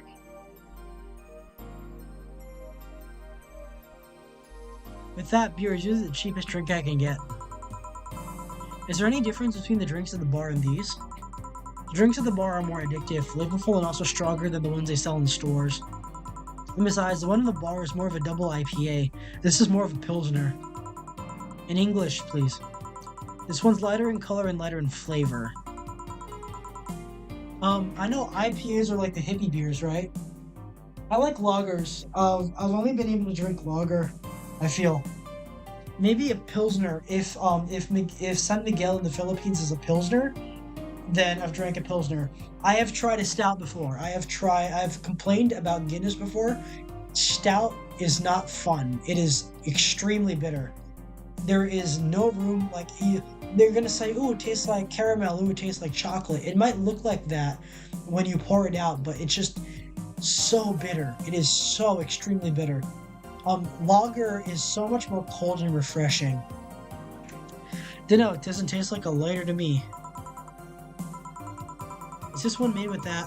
What's the name of that base liquid you use at the bar again? Nutriogenic nutriogenic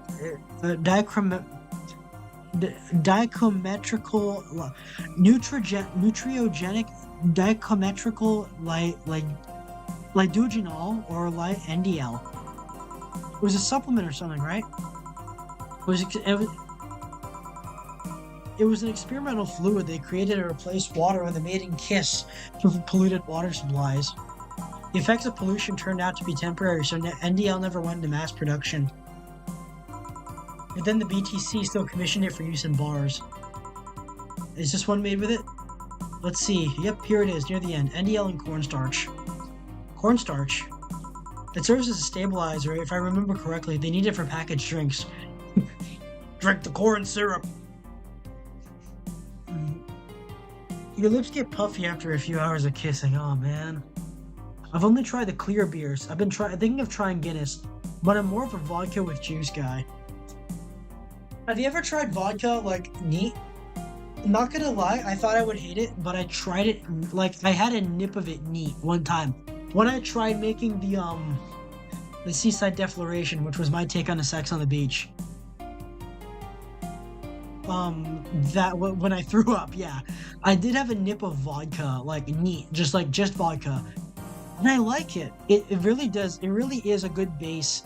It is a really good. It smells terrible, but it tastes amazing. It does really serve as a good base for for clear drinks. For clear drinks like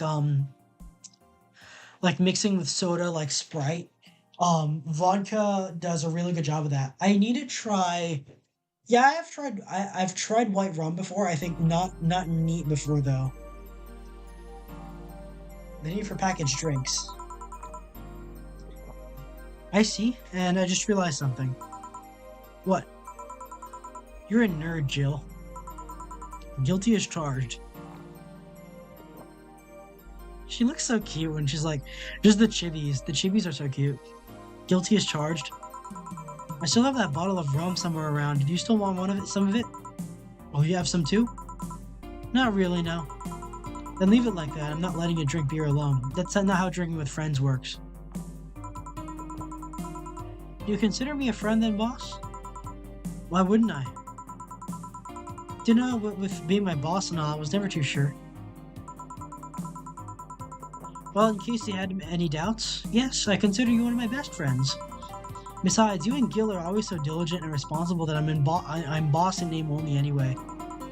That's good to know. Let's crack open a cold one with Jill. On a side note, it surprises me that you kept that poster of me in the room, and even more that you hung it in plain sight. When I gave it to you, it was more or less a joke, you know? Does it make you uncomfortable? If it doesn't make you uncomfortable, why would it make me uncomfortable? It's my own face. Still wondering why you did it, though. Aside from filling an empty spot in the wall, I don't really know. I thought it was funny too. I guess it's like if someone gave you, dunno, a dildo-shaped trophy or something and you had it in there as a conversation starter. Although no one comes here anyway, so it's kind of pointless. What? No steamy nights of passion? Not since a year ago, I think. I'd rather not talk about what happened then. Let's get her a little bit drunk. Did someone hurt you? Because if they did, I can go dish out the pain. No, nothing of the sort. A different kind of mess. Uncomfortable mess. A not being able to have sex for reasons mess. Glad to know you have my back, though. Yeah, that's what friends are for. Wait, you talk about the poster and compare it to having a dildo-shaped trophy. Did you just call me dildo face? That's what friends are for. Hey, Jill, where'd you get that black 4-ball? Well, as with any black cat or house cat in general, he's actually a stray. I found him in the alleys near the building, not long after I moved here, I think. Ah, I see. It was quite the sight, though. He was cornered by all these dogs, but they were keeping their distance. He was holding his ground, hissing and scratching as much as he could. There was a fried chicken bucket nearby that had some rainwater in it, so I threw the water over the dogs. They ran and I figured the cat's mom would be nearby, so I left. Then I noticed people looking in my direction as I walked. Turns out little shit started following me. So you brought it home. At first I wanted to see if I could find him a new home, but having him welcome me whenever I came back was just too much for my heart, so we ended up staying. It was destiny, girl. When he came, he was so cute, though, not like the fat mass that's been sleeping on the table. Hey, you're not a spring chicken either yourself, you know? Hey, you're not a spring chicken yourself, you know? Oh, shit, I actually did that in front of someone else. Oh, this is where I realized that, like, because I thought 4 was an uplifted cat with like like a cyborg that like lets him speak. This is when I realized that Jill uses 4 as an imaginary friend, or like it talks to herself via 4. Anyway, don't anyway me. Do you normally speak for your cat like that? Maybe. I wonder if Gil's alright. You're worried about him. You make it sound like I'm some emotionless robot. It can be hard to read. I wouldn't worry about Gil so much, though. There's 3 things I know for certain about him. First, he can take care of himself. Second, you can sincerely trust him. And third, he absolutely hates bell pepper. He does. I've seen him even reject food that has been in contact with it. I'm not a big fan of bell pepper. I tried it once. I tried it raw once as a kid. Because like we did a field trip to like one of our that's a lot of lightning.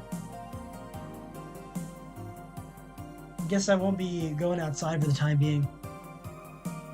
I've seen him reject, but yeah, bell pepper not my thing. I don't like it. I don't like the taste. I don't like the texture. I don't like biting into it. I tried it. When I was still in elementary school, we did like a field trip to someone's like farm and vegetable like processing plant, and they had like a bunch of clean like raw pepper for us to taste with like ranch sauce.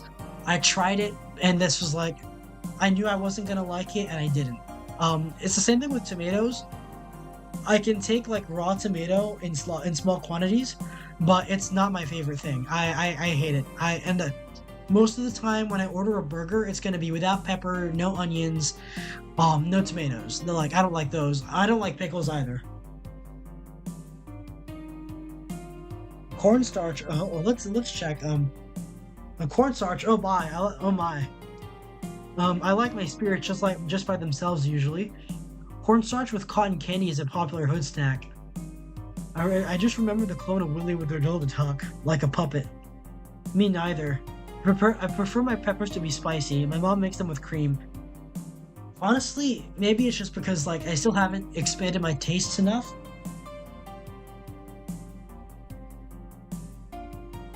What's going on downstairs?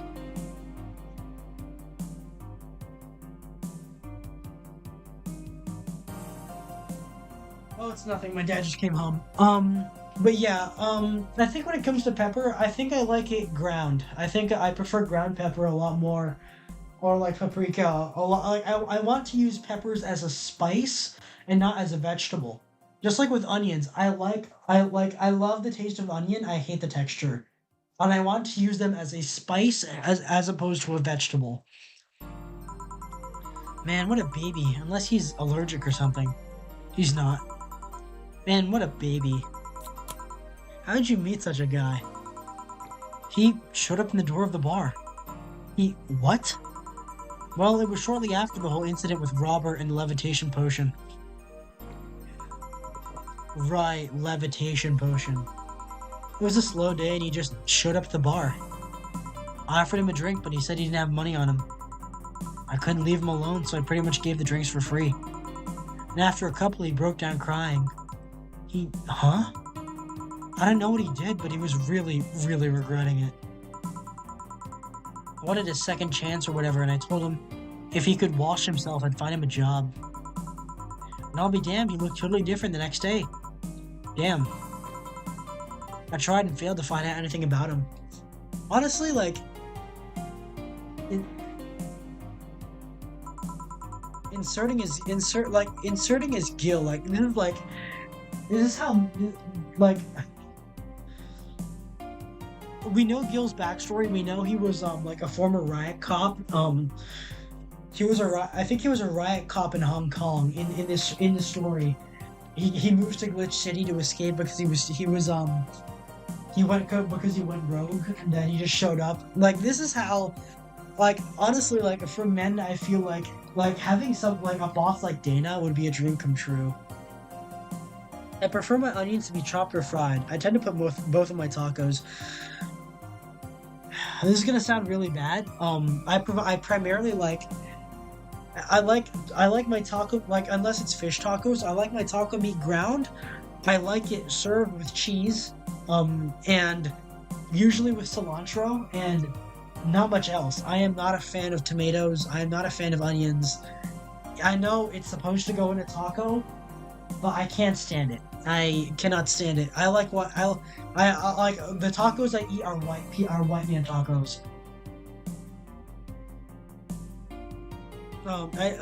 So I decided to take him at face value. I judge him from what he did as an employee, and aside from the occasional sudden escapade, he's been as loyal gets. I returned the favor in kind, covering his ass from time to time, sometimes literally. What surprises me is that you took him in so easily. I can take care of myself, and I always kept an eye on him. And besides, after the whole Robert thing, I couldn't ignore someone that desperate so easily. I see. You've made the bar more lively yourself, you know? How so? Well, with the regulars you've earned, of course. Like the blonde titty hacker, I can't remember her name. Alma? I was gonna say Armitage. Well, she's hot, I'll give her that much. He's also a nice person in general, but damn, she's hot. Are you alright, Jill? Yeah, why? It's weird to see you say so openly that someone's hot. What? Even you can see that she has a hot body, boss. You'll find no objections here. I mean, I'd be lying if I said I hadn't thought about taking her to her room and... Jill, are you sure you aren't drunk? I am. I mean, I'm sure I'm not. I mean... Those are thoughts I leave to myself. I don't think I could handle her in a relationship. She has weird standards. Then she's as straight gets.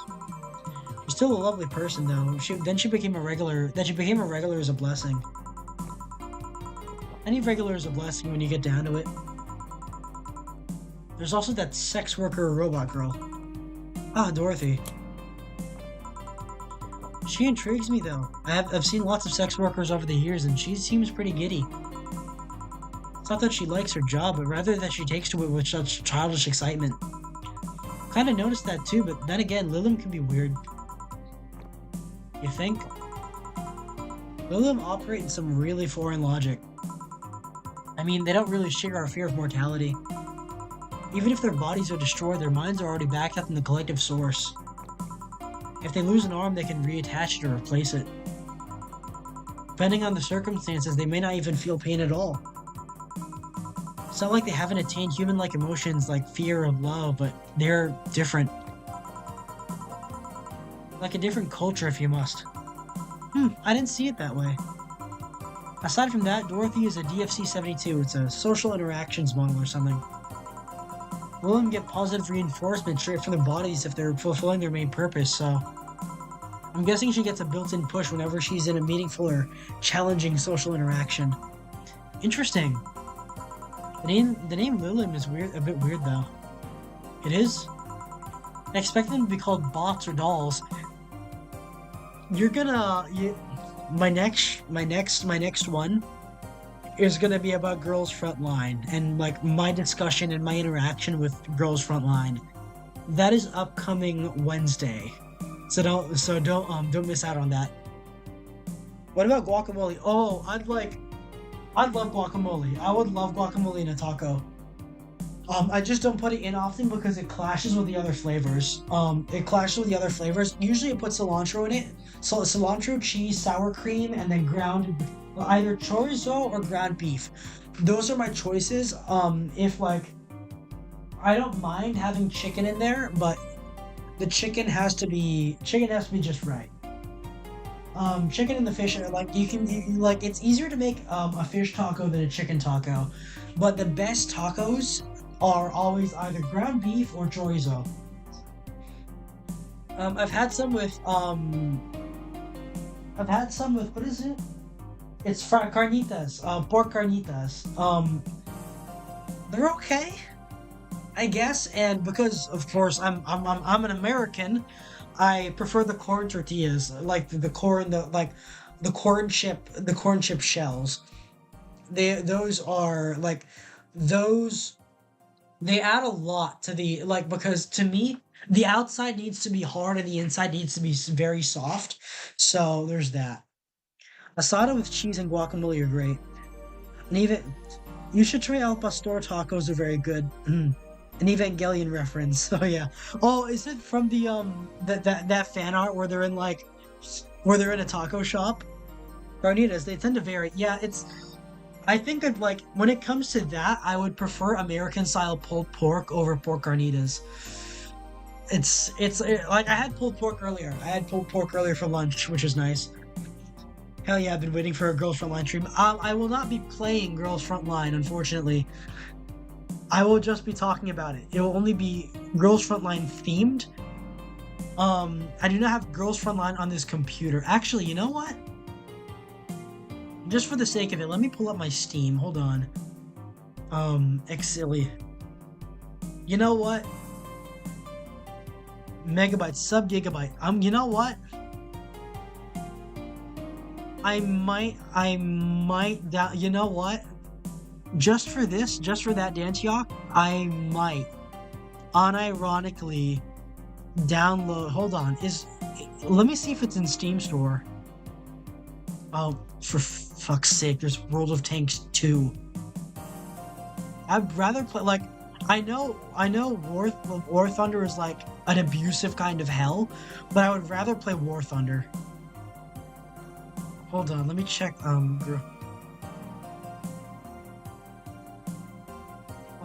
Girls Frontline hack. Hold on.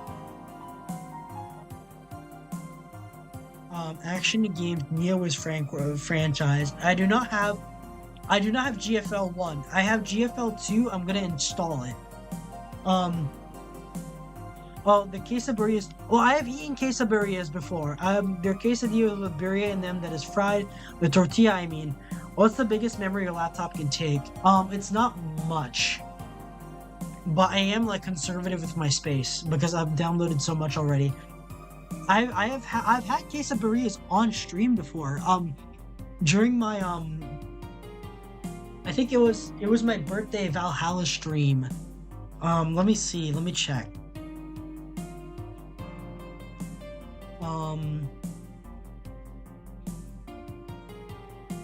2 in a row. Love it. A toast to this channel's first year.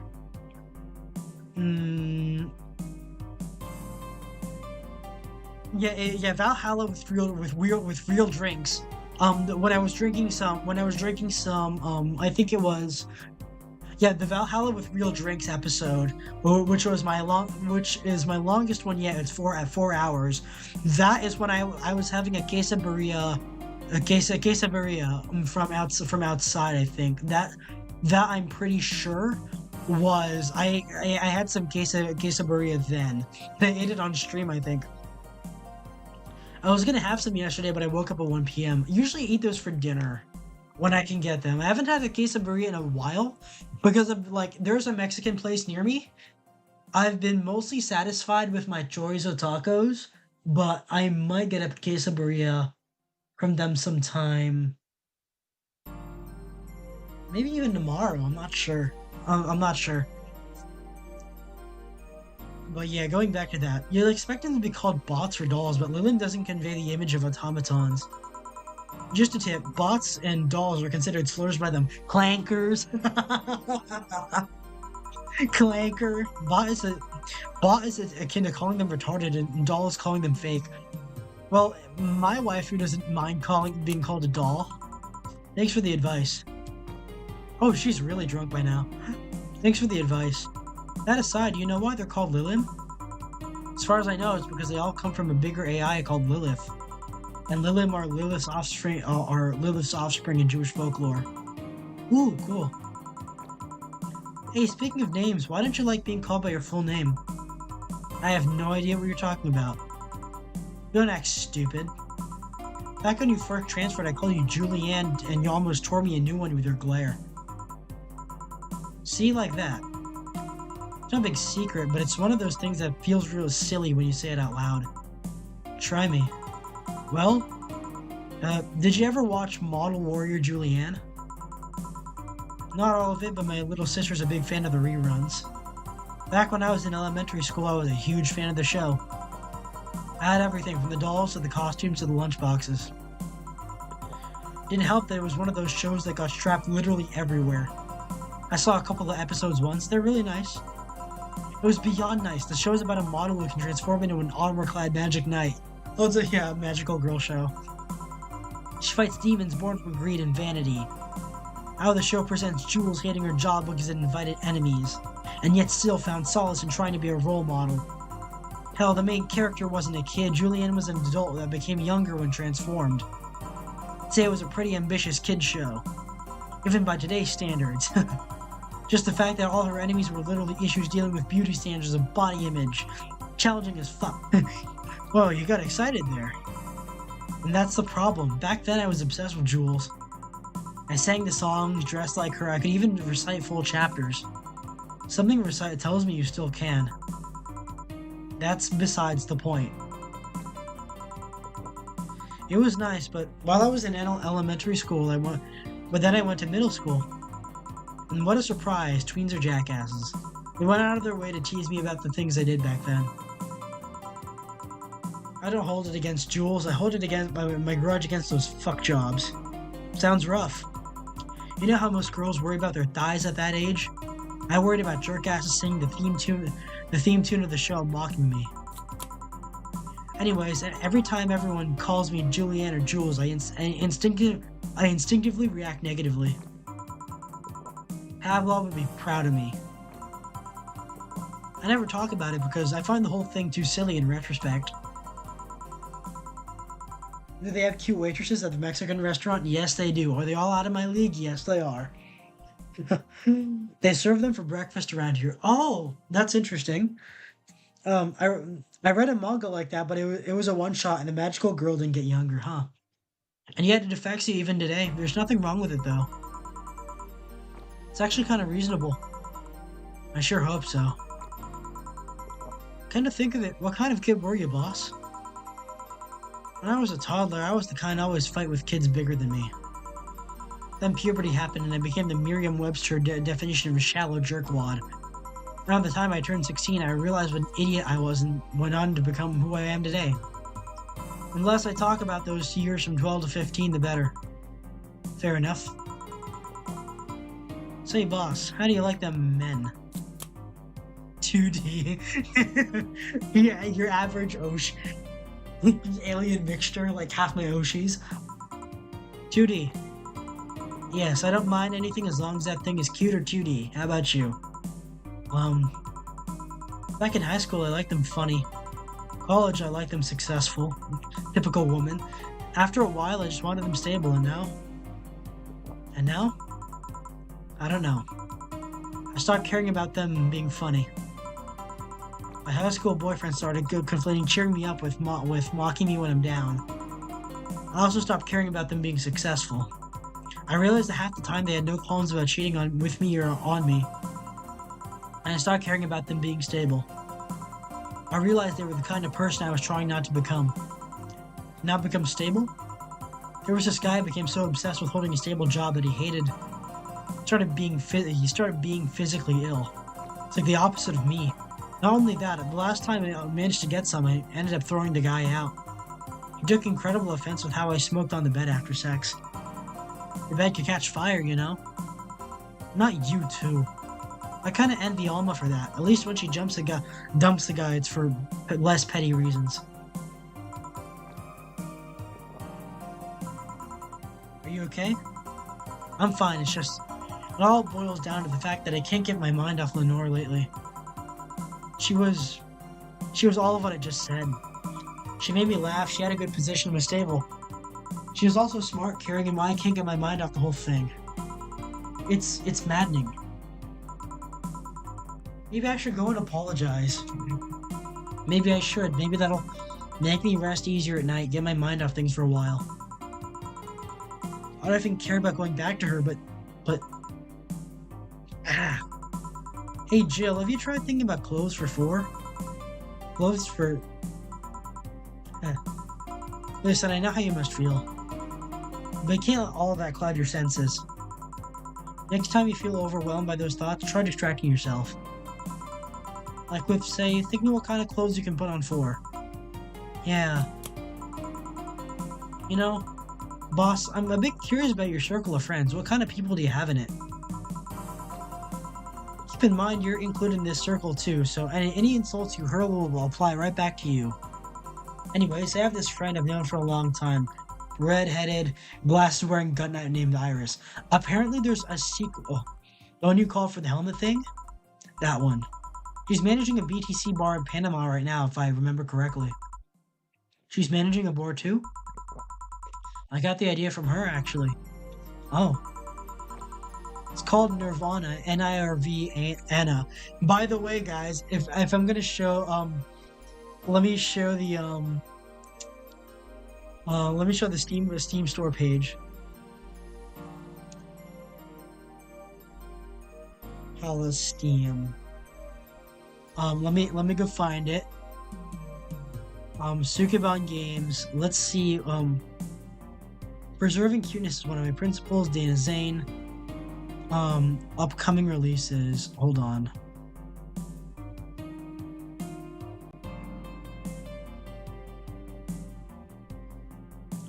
Hold on. There we go.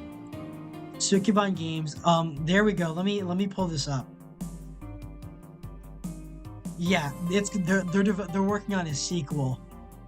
Planned release date to be announced. Oh, that's her. Oh, that's her. This lady is and then we got like we got the big titty girl, Sam and Leon. A couple facing the challenges.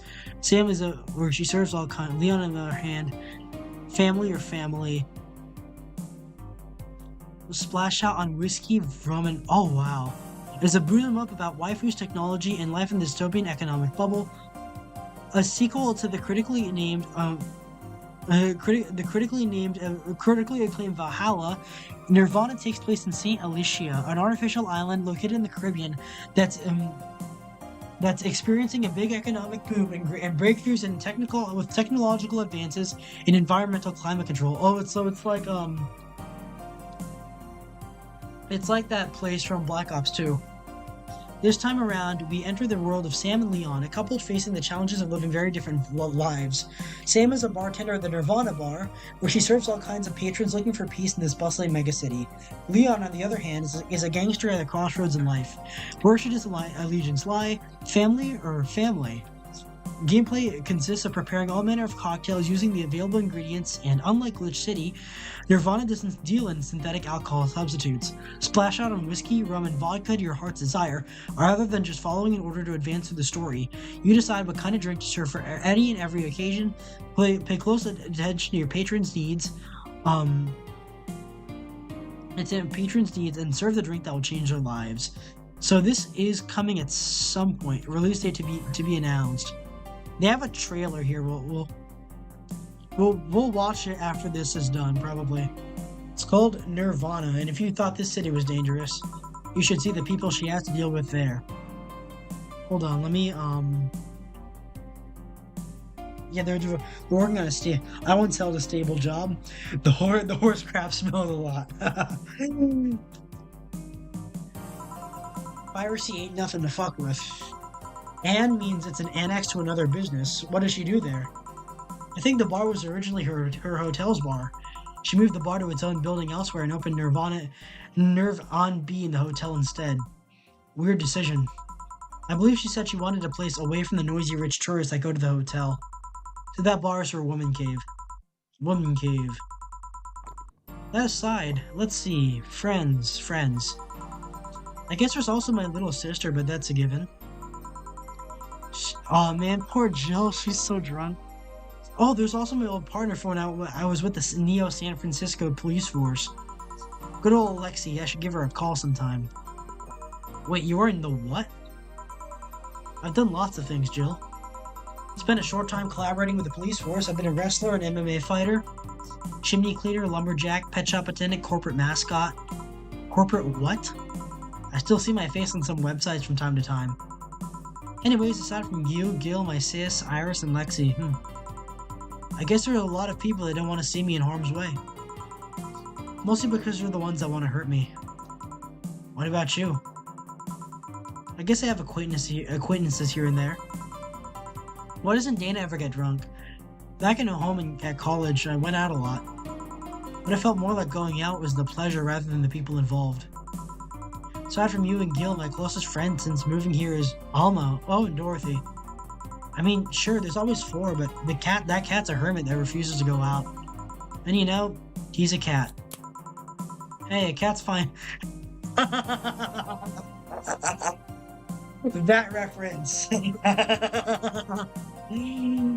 That's a classic. That's a classic reference right there. I don't even know where it's from. Okay, boss, I have to know. About what? About your arm. Rather not talk about it. Come on, I want to know how you got it. Fine. Yes? I had to use a couple of favors to get it. I accepted no less than state-of-the-art tech. That's how I got it.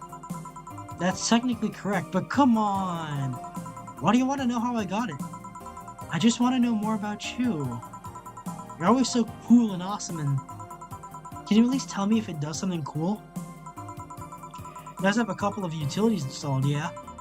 There's an HDD in the forearm I use to save assorted data. It has a flashlight and a clock, but many prosthetic arms have those nowadays, kind of like watches. How'd you feel when you lost it? To be honest, I was sad, but I was also satisfied. Yeah, I lost my dominant arm, but it sacrificed helped a bigger purpose. If I had to lose another limb to accomplish such a thing again, I'd totally do it. But of course, I just hope it doesn't come to that ever again. Now you're just teasing me. You'll hear nothing else from me, young lady. Oh, we didn't finish the beers.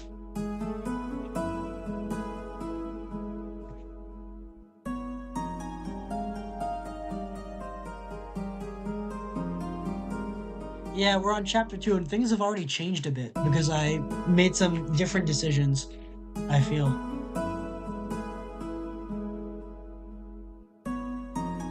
Chapter 2, Amarga.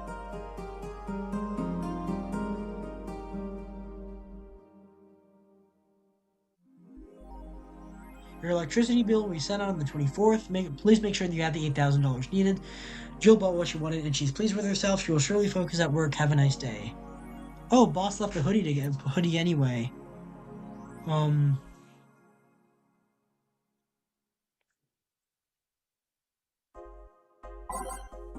Ooh, let's definitely save and read up on the articles. Hold on, let's see what it's like outside and see if I like see what's going on. Oh, it's still raining. It's still raining, so I can go for a bit longer. You know, there was something I was watching last night. I always wondered why no one adds a flashlight to their prosthetics. Bitter 8K. um 8K for electricity, yeah. But yeah, there was a video I was watching yesterday. It's from this guy called Agent Espo. Another gun guy, does a lot of gun stuff. He's his main focus is guns and firearms and all that stuff. But something he said, when talking about video creation, struck me, and it gave me the brainworms. He said a lot of people ever since 2020 have wanted to break into becoming an influencer, becoming a YouTuber, becoming someone in the media space. And some people definitely have, but the majority of them don't have the talent, don't have the effort, don't have the talent or the effort or like the willingness. They don't have the personality to, keep up. Like, I know it wasn't directed at anyone, but like it really made me feel like, am I one of those people that I only jump on this because of the trend, or am I really passionate about this? But I'd like to think that I am. Although, given my behavior, I guess I'm not very high quality content. Something else he said was like, you deserve the subscribers that you have. Like, I only have 157 now. Oh, I have 159 now. That's nice. But like, you deserve the subscriber count that you have, and that struck me because it's true. I have a lot more followers on Twitter than I have subscribers on YouTube. I wish a lot of my followers on Twitter would subscribe to my YouTube, but that's not the case. The thing is, it's maybe improving my content will assist. Improving that, like returning to content made passionately, will assist. And I am passionate about this stuff, but I'm happy to have people to talk to. And even if that person is just one or 100, it makes no difference. But that kind of statement, like, are you of the people that isn't making it because there isn't a reason for them to make it, or is it something else? And I don't know. I don't want to dwell on that too much, though. Let's go back to this. I just realized you're the only unarmed gun tuber I know. Well, yeah, well, I guess it's just because of my living situation. I'm not a gun tuber. GunTube is about... I just talk about guns a lot. I don't like... I am a tactical cupid. I talk about guns a lot. I don't like... They aren't my... Okay, they are going to be my central focus next stream, but they're not going to be... I wouldn't consider it my main focus. It's just something I like to do. It's just something I am passionate about. Improving audio always helps. Yeah, I wish I had a mic. But I remember I tried once with headphones, and I couldn't hear my own voice well enough to the point where I stream open air using the computer mic, because I want to hear my own voice a lot better, and I want to get a better sense of how my BGM sounds. But yeah, that's like going back to clipping, putting more effort into my streams, like with countdowns and everything. That would change a lot, but I haven't had the time, or excuses, but I haven't, even switching to a better PNG would help, but it's just it's something I gotta do, man. It's something I gotta do, but I've been putting off for a long while. And working that out is something that it's a rite of passage that I haven't fulfilled. Which is why technically I'm pre-debut. I've been doing this for over a year and I'm still technically pre-debut. But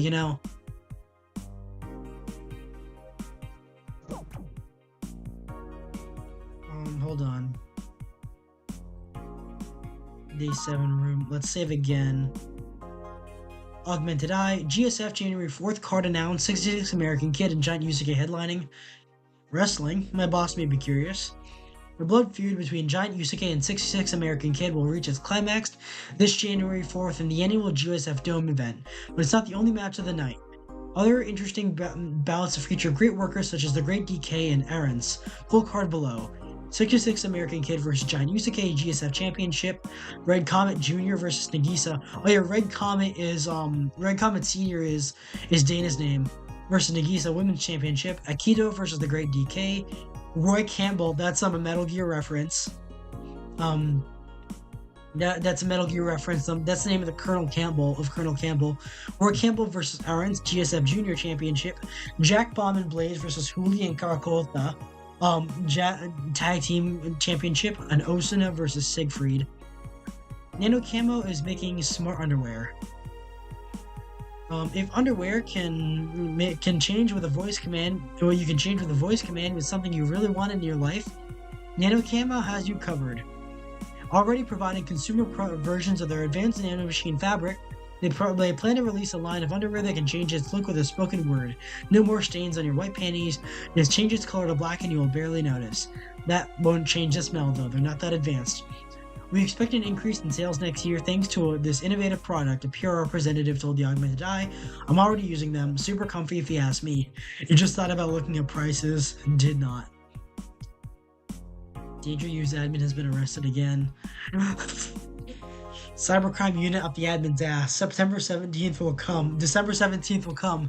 Second retribution. B1 day is coming. By Lana Smithy. Famous hacker Alice Rabbit graced the popular text board Danger U with a new threat, which resulted in the arrest of the site's admin known as Furfur for a second time. We have no details to give other than that he was arrested as part of an ongoing investigation. Cybercrime Unit's Lisette Blanc told the Augmented Eye during a call, "We are now busy tracking down the message that appeared yesterday." When inquired about the arrest, Furfur would only respond with the calm, "Not this shit again." Poor guy. A Panic is getting attacked thread 2. Media is still awfully quiet about it. Augmented Eye briefly talked about it but very briefly. Maybe someone lost their job due to that one rogue article. It was from Kim. She's always trying to write serious shit, but I think AE got tired of her. Fucking shame. So all we'll get is clickbait from now on. Better be worse at the very least. White Knights say that there's a lot of people inside the building. At least 3 people already dead. Oh, is there someone there shooting people? Looks like it's from the security. From the building, but I've got no details yet. Sounds weird as fuck. Come on, Insider Anon, you gotta give us more. Doing my best here. Thanks, Based Anon. This thread is closed. Explosion registered, and the media is still quiet about it. Can't confirm there's an explosion, but it looks like it's just one of them. So there's bombs, not just one? That's right. Do you have any clue on who's doing this? I'm hearing from several sources that this is a group, a new one, looking to overthrow the government. No names have been mentioned, and it looks like it's not just a group, but not a group, but just one person who set up all this. That's pretty ballsy. And there's just a rumor around here, but Alice Rabbit might be involved. A hacker is helping out hostages to escape, and they're suspecting of Alice. Someone doing stupid shit on the internet is being actually useful. Ball threat is being attacked thread 4. Can confirm the situation has finally reached its end. The attacker was shot dead, but a huge amount of data was released from the servers all over the world. Remember the leaks from Alice? Those are nothing compared to this. Proof of corruption, money laundering, espionage, it's actually all pretty unsettling. Damn, the file is available from approximately 60,000 sources, terabytes that contain all operations in the Glitch City government and White Knight operations. It seems the ultimate goal from the attacker was not to blow up the bank, but lead hostages towards the servers inside of the bank, which had the files under several layers of physical security. That shit sounds whack. How do you even make a plan this complex? No idea, but that's what some of the witnesses are telling the police. Okay, it looks like I have to leave, but I'll try to write down all the details for a future post. We need some time though. Godspeed Anon, thanks. This thread is closed. I think I'll exit here. Yeah.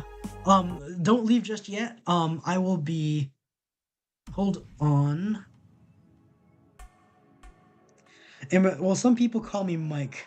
A better PNG one with boobs. What's a good mic anyway? I hear Tenma still has her Yeti one. I remember, there was a thing where I considered getting like a basic snowball mic. Seki told me, no, you are literally better off using your You're literally better off using your laptop mic because the the standard mic picks up everything. All right, let's go watch this trailer. Um let's go watch this old trailer. Hold on. I know I have the thing in the background. Hold on, let me get rid of that. Let's see what this is about. Well, we know what it's about, but you know. Oh, pretty lady. Another pretty lady. They compared this character was too mean, and that was exactly the point. Oh, another pretty lady. The worst part is she's so gosh darn nice I'd feel bad sabotaging her. Built to fill the demand amount. Maybe that's a Lilim. Orca's first time in a bar. Sweet and drinks would be the best bet. Ooh. That's Trouble in False Paradise. That looks really cool. Oh, it's got the with the moon and everything. I like the pixel art. It looks to be simpler, have a simpler UI than Valhalla. Sweet and drinks, Trouble in Paradise. That's a really cool looking drinks menu. All right, let's see this.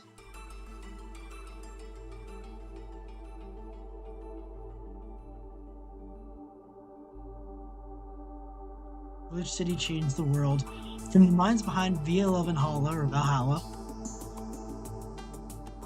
is the next chapter in the Cyberpunk Bartender action series. Ooh, good looking woman. Shake it. It's Parker's first time in a bar. Sweet drinks to be the safest bet. Oh, you have to manually shake it. Don't worry, yours is freshly squeezed out of a bottle. Glitch City changed the world. Friends don't talk nonsense. Can you like elaborate a bit more? Leading to a new era of unnatural cities. This was originally stated to be in Panama, but I guess that's a retcon. Oh, I like the cel shaded animation. Yeah, what it takes to love in the false paradise. Trouble in False Paradise. All right. I'll look. I'll Hold on. Is that what's her name? Alice? Oh no, that's her. That's her. That's Sam. Hold on. Characters. Essentia. What's her name? She hasn't appeared in a while. Hold on. Julianne Stingray. Relationships. Um, Dana, Radshiba, Alma. Anyways, the Dream of Anna. Anna is her name. Anna. Valhalla Kids. Um. Actually, you know what? I'll fire up the game again so I can have some. So I have some. What is that? Some BGM to leave you guys with. Actually, no. I'll just fire up my own BGM. Hmm.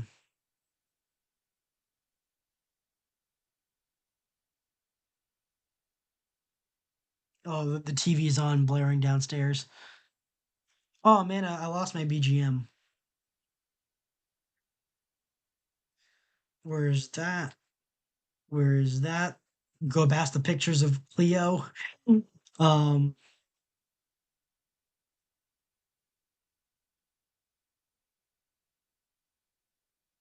where I'm trying to find a BGM I'll send you guys off with.